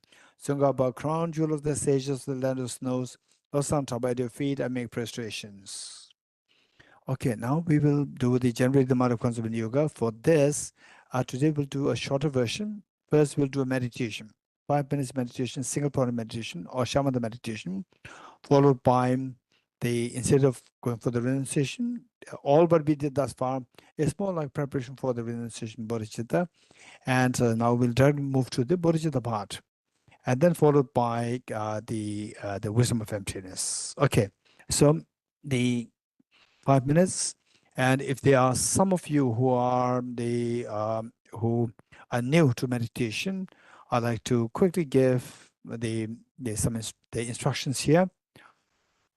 As a meditation, we see that broadly speaking, there are two kinds. One is single point meditation, and the other one is analytical meditation. Single point meditation referred to as the shamatha meditation, and the analytical meditation referred to as the special insight meditation. And for the single point meditation, okay, analytical meditation is to build the sharpness of the intelligence, of the wisdom. And this sharp wisdom must be must have the quality of the stability. And the stability is given by the single point meditation or the shamatha meditation. So with this in mind, for the shamatha practice, there are 4 things to keep in mind. One is the body posture, and number 2 is the focal point, and number 3 is the identifying the errors of meditation, and number 4, applying the remedies to overcome the errors. 1, the body posture. For the body posture, I say the most important thing is the body upright, cross-legged, body upright, not leaning against the support, and not like hunchback. Instead, sit upright, and your the head tilted forward a little bit, eyes not closed, half open, 45 degrees cast down, and then the lips and the teeth in the normal course, and the breathe normally. Don't force your breath, don't control your breath, and your right hand or left hand, the 2 thumbs forming, the 2 thumbs joining, and standing, forming a triangle. Place the 2 hands in your lap in a restful state and breathe normally. And while your body is in a upright position, it should be very flexible. It should not be rigid. Okay. Then this is the body posture. Focal point, we're going to meditate. 1, just count the breath. Breathe in, breathe out. Cycle 1, breathe in, breathe out. Cycle 2, this is what we're going to do for 5 minutes. In 5 minutes, for some people who are younger, you will have like 60 cycles. And for those who are older or who don't really have much exercise, physical exercises, then it may be like 80, 90 cycles. Okay, it doesn't matter. And if you're competent, then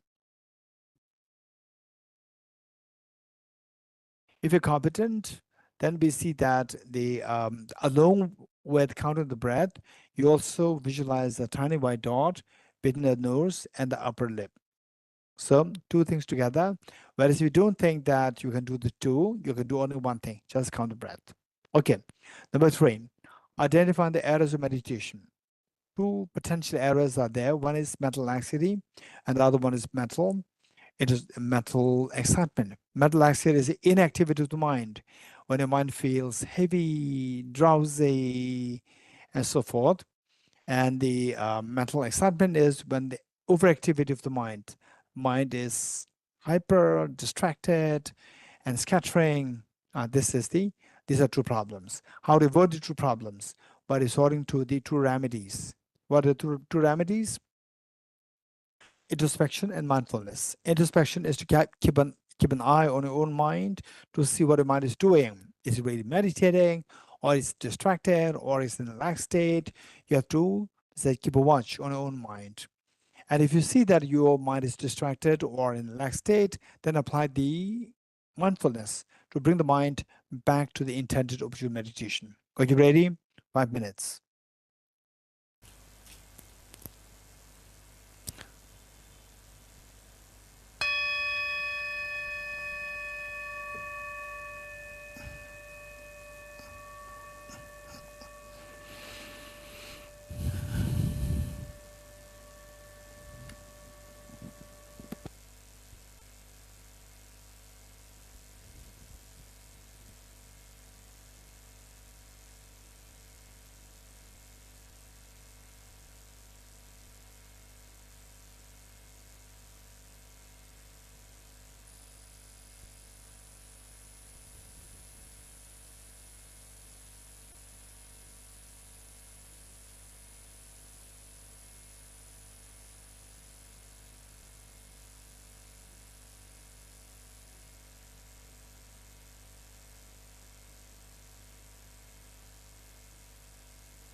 Okay,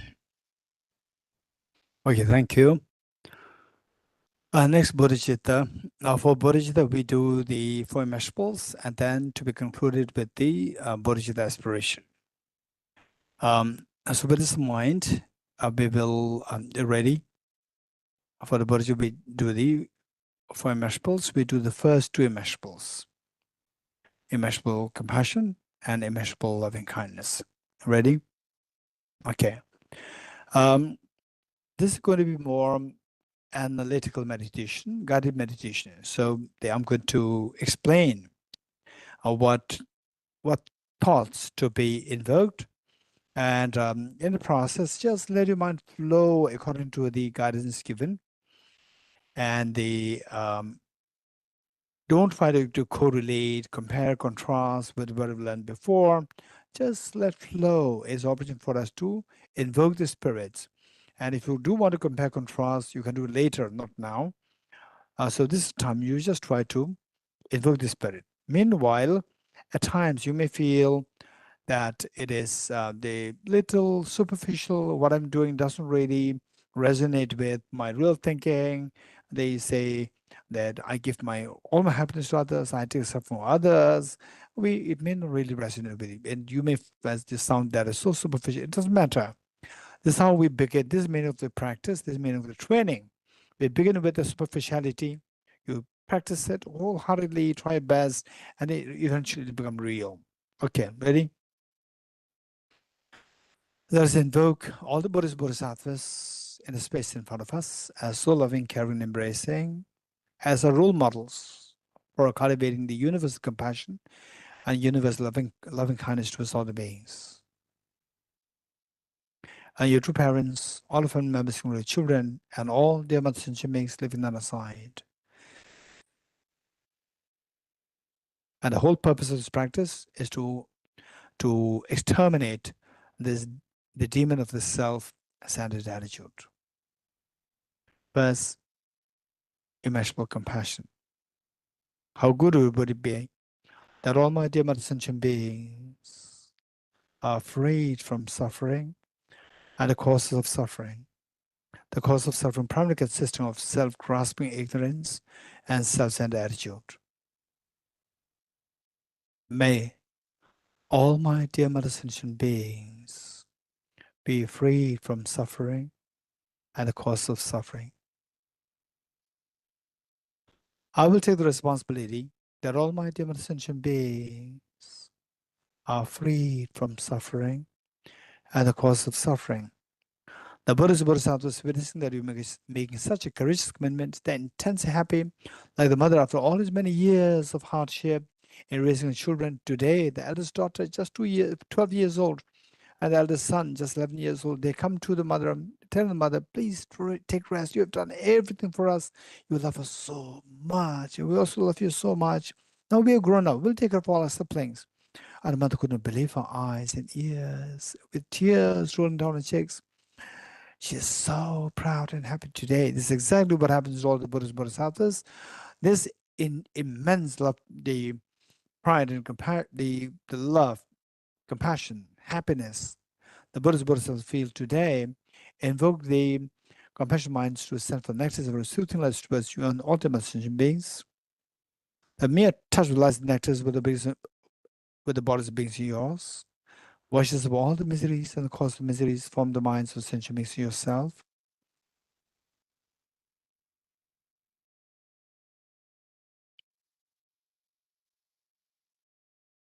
And you witnessing such miraculous happening towards all of the sentient beings, you're intense happy.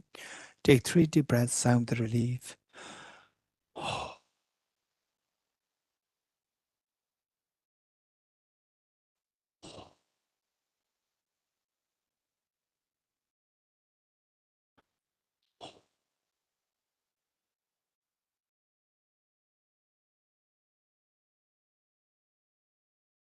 Next, immeasurable loving kindness.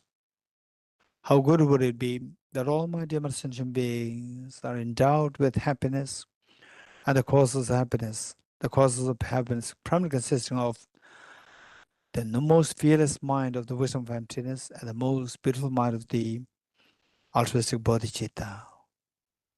May all my dear Mother Sentient beings be endowed with happiness and the cause of happiness. The Buddhist Bodhisattvas witnessing that you make such the courageous commitment, then they're intensely happy and proud of you. This happiness and the pride invoke their compassionate, omniscient minds to ascend for nectar of very sweetness towards you and all demons sentient beings. The mere touch of the nectar of the body makes yours, instills in all happiness and the cause of happiness in the minds of yourself and all demons sentient beings.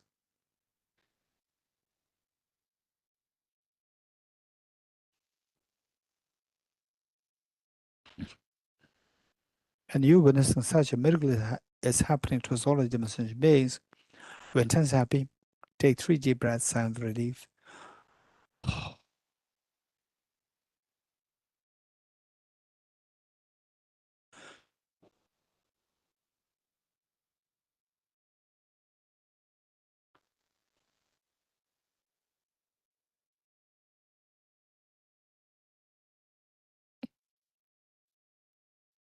Underscore all the four immeasurables is unconditional love. Thus abide, just abide in the unconditional love towards all the beings. Imagine that you are looking in the eyes of each of sentient beings with so much love and affection, to the extent that each one of them feels themselves so special in your eyes.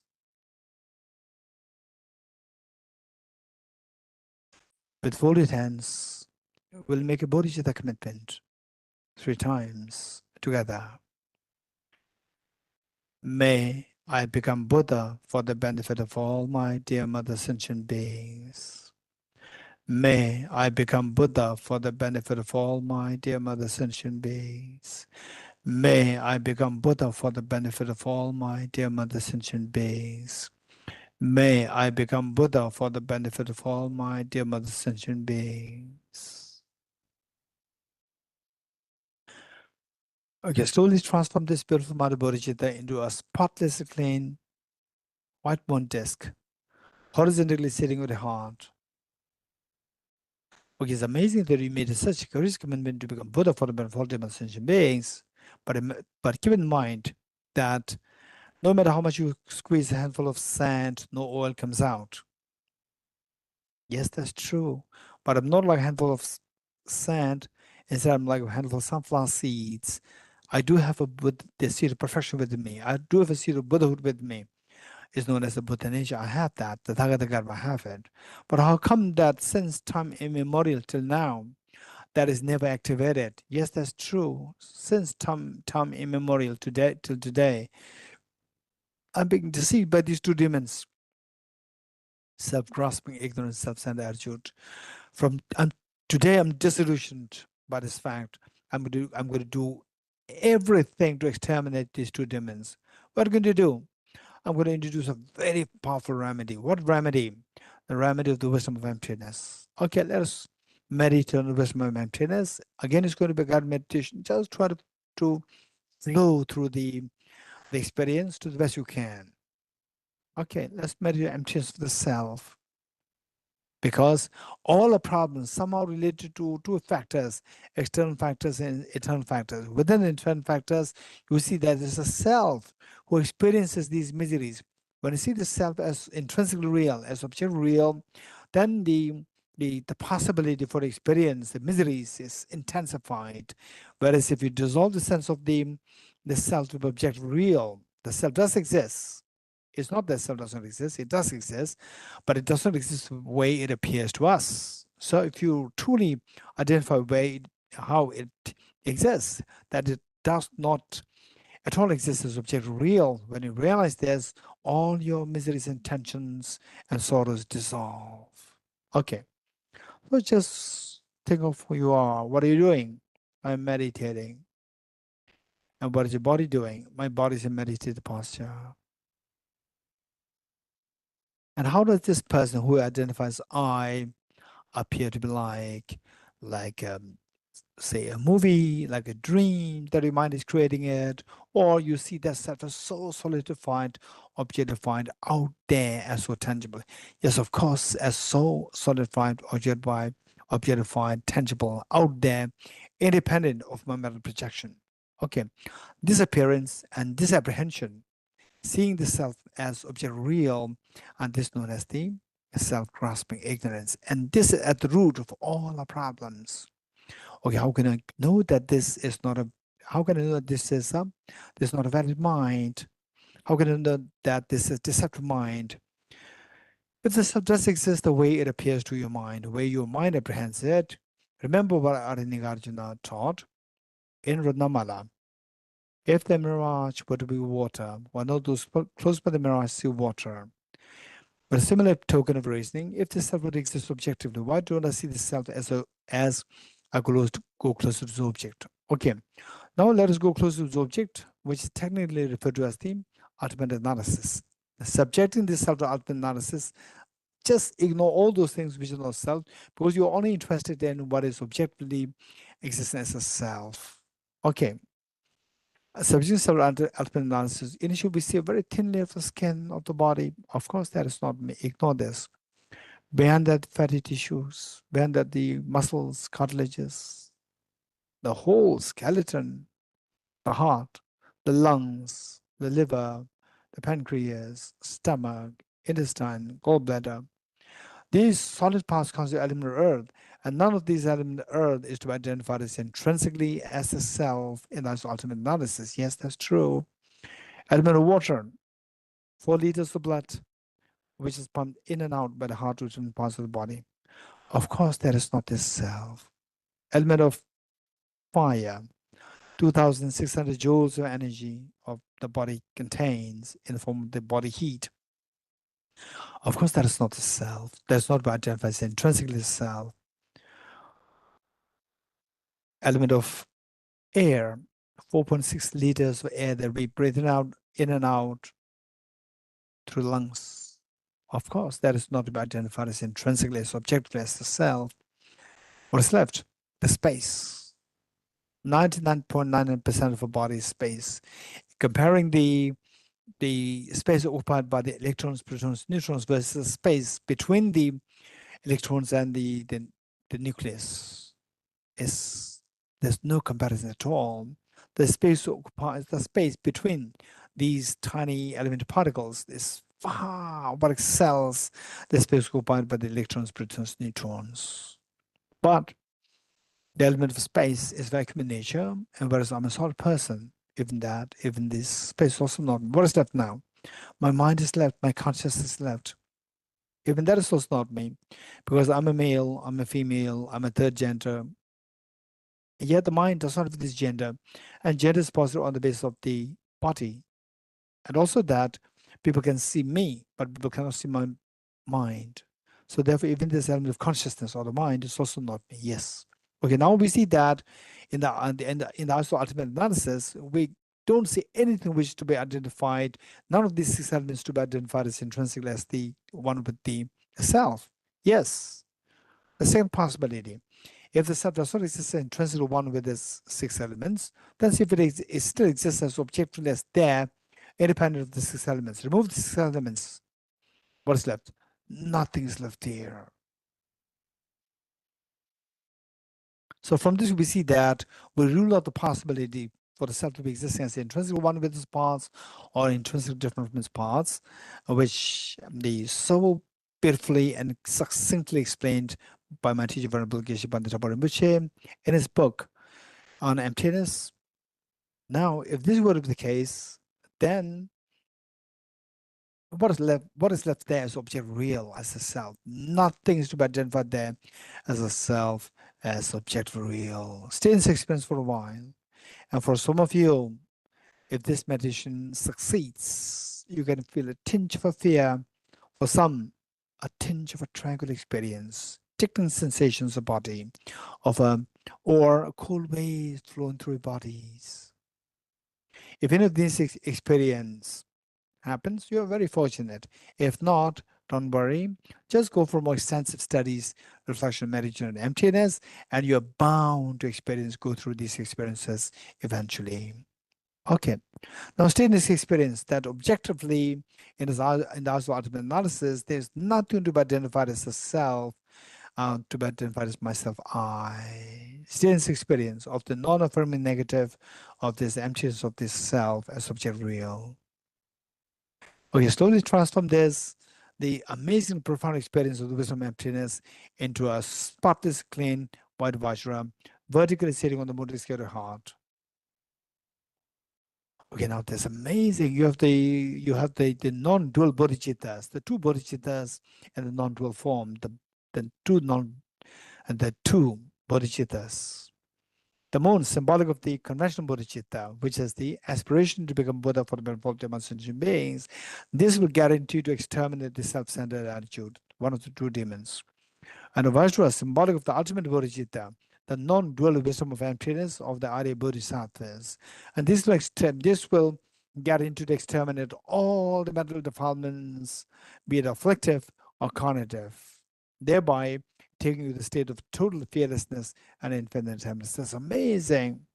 But meanwhile, let's not forget that your two parents are there, your children are there, all your demon beings are there, and you feel so compassionate. They also should have this Vajra more.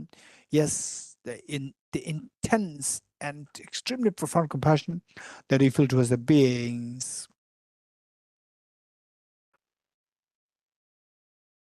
This compassion that you feel towards beings invoke the Vajra Moon at your heart to multiply infinite number of times. Okay, share one set of the Vajra Moon with your mother at her heart. Share one setup with your father at his heart. Share one set with each one of the dear sentient beings, your children, your family members, the human beings, animals, insects, hungry ghosts, god and goddesses, spirits, Gandharvas. Everyone has the share of the Vajra Moon which you so kindly they offered. Amazing. So meanwhile, let's not forget that all Bodhisattvas are watching us, like the mother and the father. So kind, feeling so proud of what you're doing today. So why not we invite all the Bodhisattvas to be our guests, as well as the witnesses to undertaking the ceremony, taking the Aspirational Bodhisattva vow. As a gesture, making the request to all the Bodhisattvas to be with us, to witness the undertaking the ceremony, taking the Aspirational Bodhisattva vow. Let's slowly stand up with along with all the sentient beings to make 3 prostrations to all Bodhisattvas.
Okay, see if you can sit on your right knees.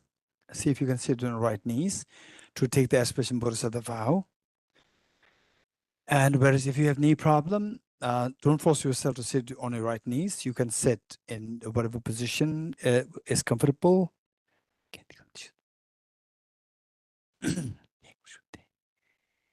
Okay, and since that will take a few minutes, in the process, if you start to feel the pain, then please feel free to sit in the most comfortable position. Okay, you can begin with sitting on the right knees, and later on you can sit in a comfortable position as you like. Okay. With this in mind, let's recite the verses together. And this is very important. This is the essence of observing this special day today. This is essence. And for your own cultivation, for planting the seed of the infinite compassion for infinite joy and happiness through embracing the universe compassion for yourself and for all the beings. This is so precious. With this mind, let us fully be there while reciting these verses. I'll quickly explain the first verse. I can see that many of us, we're already exposed to the meaning of these. The first verse is that we are making, since that we are making the commitment to become Buddha for the benefit of all sentient beings, the most meaningful thing that you can ever think of doing in this life and in the future lives as well is to generate Bodhicitta, that may I become Buddha for the benefit of all sentient beings. Such a person can never be imagined to become a terrorist. Such a person can never be imagined as creating division in the community and so forth. So with this in mind, this journey is a very important journey for yourself and for all the demonstrated beings. Given that this is a journey which you have never undertaken before, we need incredible great support. And the greatest of the support and the guide that we can think of are the Triple Gem. So the first line says, I go for refuge to the Triple Gem. And this journey involves the road.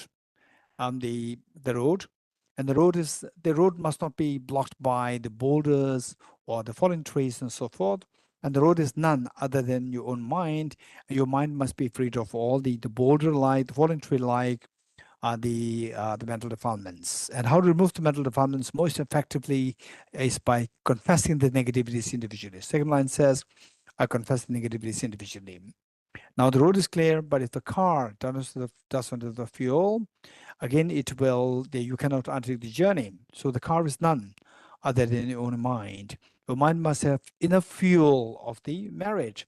And the best way by which to accumulate merit within a short span of time, most effectively, is, as Lama indicated, is by rejoicing in the virtues of all the beings. And the third line says, I rejoice in the virtues of all the beings. Okay, now the road is clear and the car is enough fuel. What kind of journey are you going to undertake? So you say that the journey of awakening, journey of becoming Buddha. The fourth line says, I hold the precious Buddha in my heart. Okay, let's recite this 3 times together, wholeheartedly. I go for refuge to the Triple Gem. I confess the negativities individually. I rejoice the virtues of all the beings. I hold the precious Buddha in my heart. I go for refuge in the Triple Gem. I confess the negativities individually. I rejoice the virtues of all the beings. I hold the precious Buddha in my heart. I go for refuge to the Triple Gem. I confess the negativities individually. I rejoice the virtues of all the beings. I hold the precious Buddha in my heart. The next 2 verses, beginning with invoking the blessings of Gurus, Buddhas, Bodhisattvas, to be here to you, and who succeeded to really benefit all the beings. If you look in the history of the humanity, we see that there was once Prince Siddhartha, and who through 6 years of the practice of austerity, meditation, and as indicated by Acharya Dinaga, the one who is transformed into a reliable guide, driven the motivated by altruism to benefit all sentient beings, the teacher, Sukha and protector to human restorations. So as indicated there by Acharya Dinaga, we see that this Prince Siddhartha is the role model who succeeded in this journey of the attaining Buddhahood for the benefit of all sentient beings. And how did he succeed? He succeeded based on 2 factors. First factor is the generating very strong motivation to become Buddha for the benefit of sentient beings. Second factor, to materialize this aspiration, he engaged in Bodhisattva practices to actually accomplish the task of becoming Buddha for the benefit of sentient beings. So if this is how he succeeded, I'll also take him as a role model to follow his footsteps by creating these 2 factors. One, by generating very strong determination to become Buddha for the benefit of the sentient beings, Bodhicitta, and to materialize the aspiration of this Bodhicitta, I engage in the Bodhisattva practices like 6 perfections, 10 perfections. Okay, wholeheartedly, let us say this 3 times together. The Gurus, Buddhas, and Bodhisattvas, please be here to me. Just as previous Buddhas have generated the mind of Bodhicitta, and just as they successfully dwell in the Bodhisattva practices, likewise for the benefit of all sentient beings, I will generate the mind of Bodhicitta, and I shall to successfully train the Bodhisattva practices. Gurus, Buddhas, and Bodhisattvas, please be here to me. Just as previous Buddhas have generated the amount of bodhicitta, and just as they successfully dwell in the Bodhisattva practices, likewise for the benefit of all sentient beings, I will generate the amount of bodhicitta, and I shall to successful train the Bodhisattva practices. Gurus, Buddhas, and Bodhisattvas, please be here to me. Just as previous Buddhas have generated the amount of bodhicitta, just as they successfully dwell in the Bodhisattva practices, likewise for the benefit of all sentient beings, I will generate the amount of bodhicitta, and I shall to successful train the Bodhisattva practices. Okay, just feel the joy over having received the Aspirational Bodhisattva vow. We are so fortunate to have received the Aspirational Bodhisattva vow. Feel the joy. And the commitment that we have is no commitment, actually. If at all you want to have some commitment, is to, from today onwards, I'll try my best not to harm others. If possible, I'll help others. At least, if not, at least not to harm others. If this much you're going to commit yourself, you're entitled to take this Bodhisattva vow, and you have received it, you're very fortunate. And just imagine that all the Buddhist Bodhisattvas, they are so happy about what you've done today. And just imagine that the mother, after receiving all the complaints, the school principal comes to congratulate the mother, and the mother couldn't believe, what is this? Why? And the principal said that your daughter and your son, two of them, I appointed the best students of this university, of the school for this year. And it's amazing. All the Buddhist Bodhisattvas are so, like the parents, they feel so proud of you. They're so happy. And this pride and happiness all the Buddhist Bodhisattvas feel, invoke the Vajramuni at their hearts in full-fledged form to multiply infinite number of times. Like rain shower, these replicas of Vajramuni descend to merge with the one that visualizes the heart, thereby becoming non-dual, stabilized, and blessed. Likewise, all the replicas of Vajramuni from the hearts of the Buddhist Bodhisattvas, like rain shower, they descend to merge with the one that visualizes at the heart of your mother, at the heart of your father, at the heart of each one of your children, each one of your family members, each one of the sentient beings in your own country, in the world, in the Milky Way galaxy, and the entire universe. Now, everyone, be the human beings, animals, insects, hungry ghosts, the spirits, god and goddesses, Gandharvas, everyone has to share of the Vajramuni from you, blessed by all the Vajramunis from Buddhist Bodhisattvas, thereby becoming non-dual, stabilized, and blessed. Okay, so you feel that, and this is incredibly great. The journey that you've undertaken, this is the greatest gift that you can possibly think of, making to all the sentient beings, and today you gifted them with this, and this greatest offering that you can think of making to all Buddhist Bodhisattvas. Today you made these offerings by generating this incredibly great and the non-dual bodhicittas, and for the meaning of your life, this is the greatest meaning, and today you have extracted this meaning, you've given this meaning to your life. It's amazing. And all these are happening because of the kindness of all the Buddhist Bodhisattvas. As a gesture of thanking all the Buddhist Bodhisattvas, let us slowly stand to make 3 prostrations along with all Dimmal sentient beings to all the Buddhist Bodhisattvas.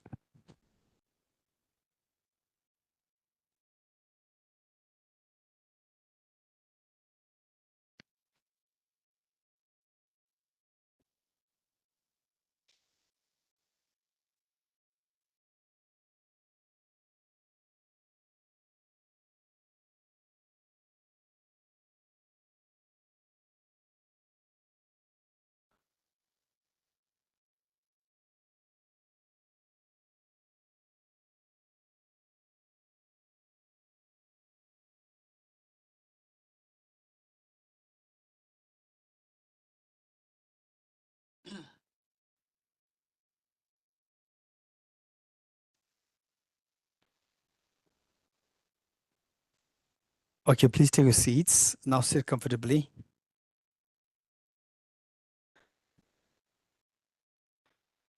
Okay, what we have done thus far is what we can do, and we did it successfully. We are very fortunate, and believe it or not, somehow if we're able to generate a bodhicitta the way we did now on a daily basis, of course, accompanied by or enriched by the two methods of the general bodhicitta, the sevenfold cause method, and the method utilizing exchange self for others.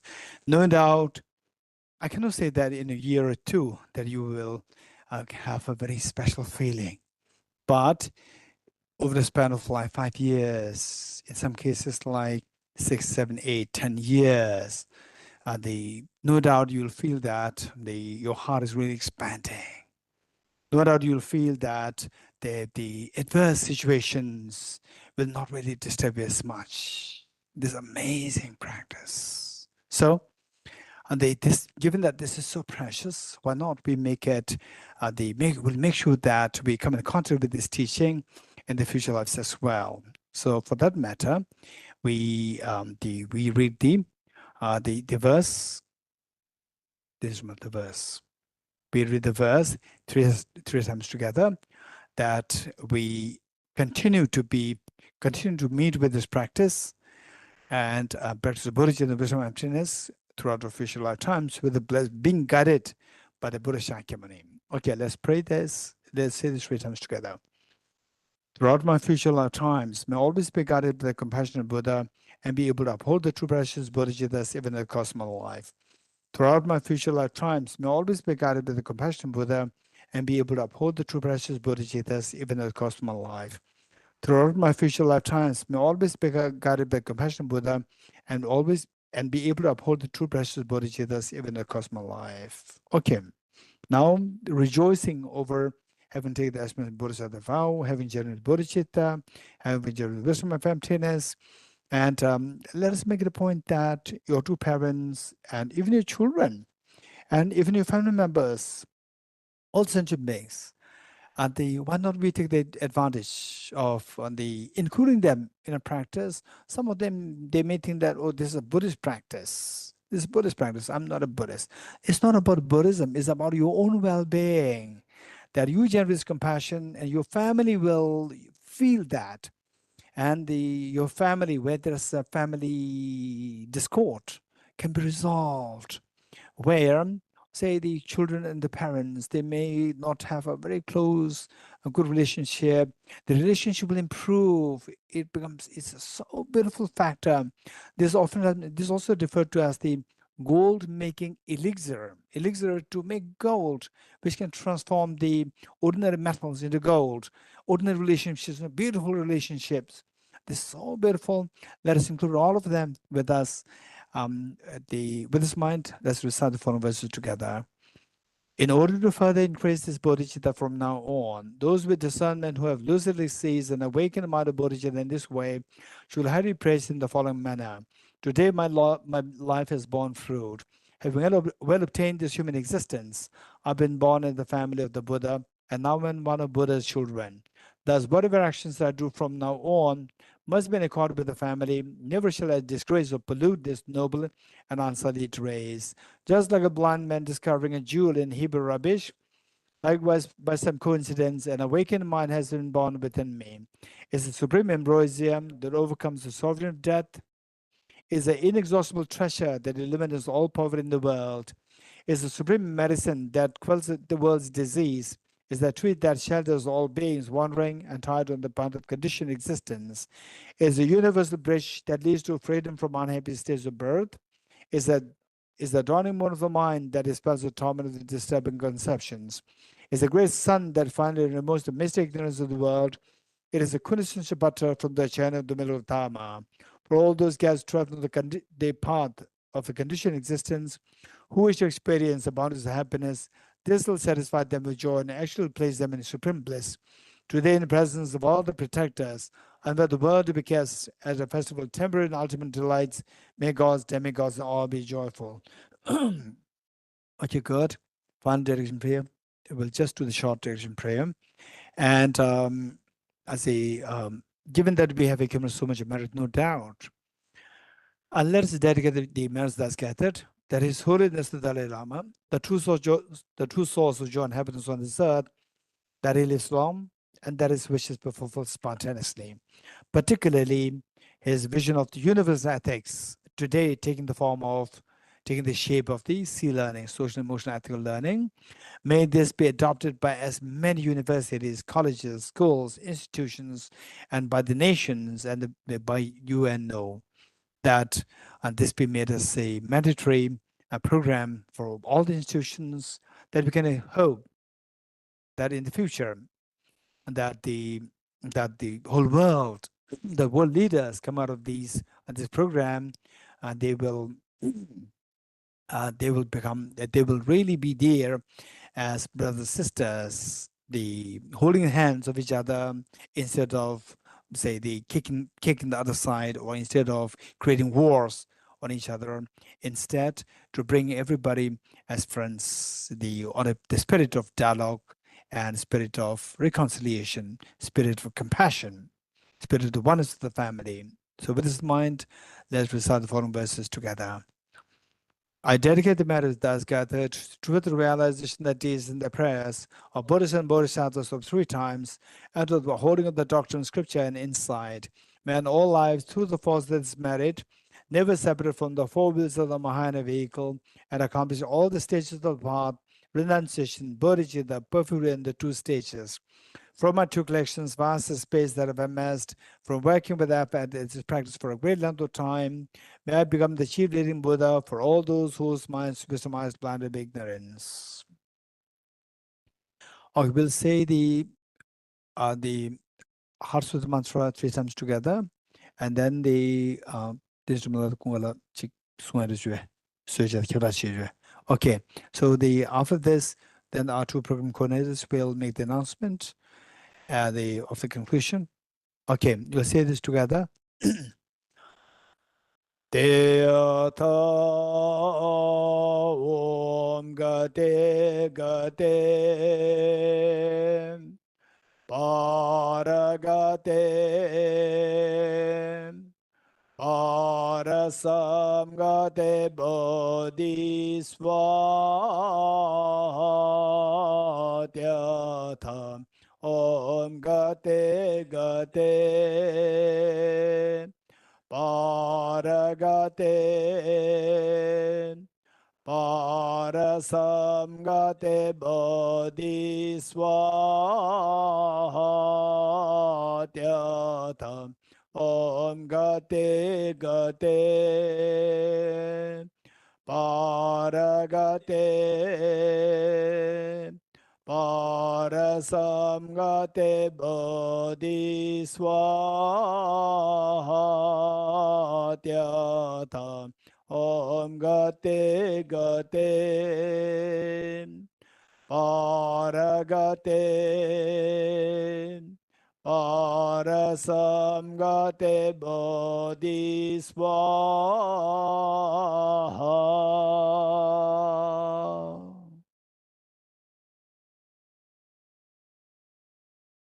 Okay, thank you, all of you.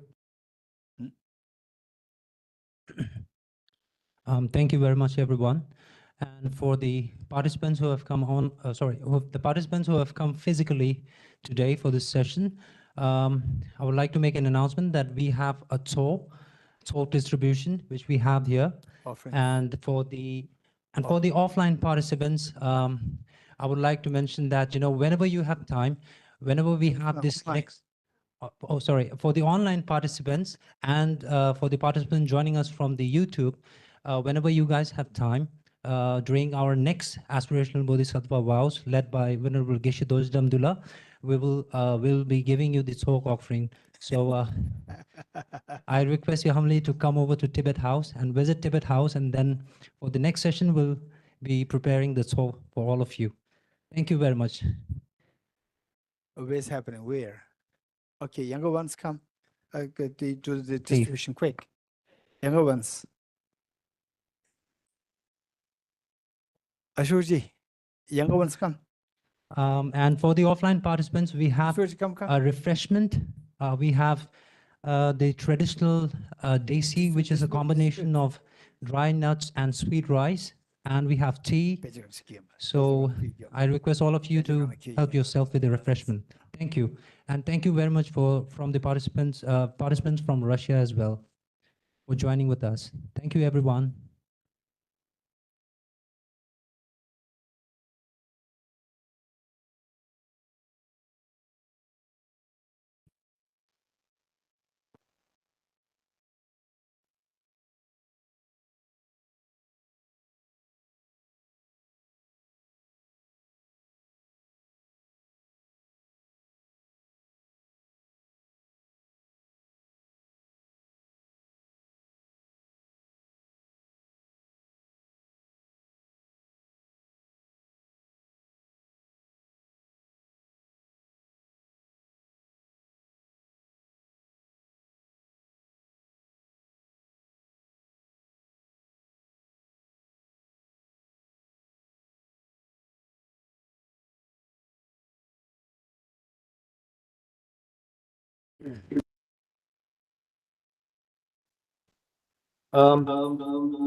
I request all the online participants and all of the participants who are present here to offer a prostration before we end this session.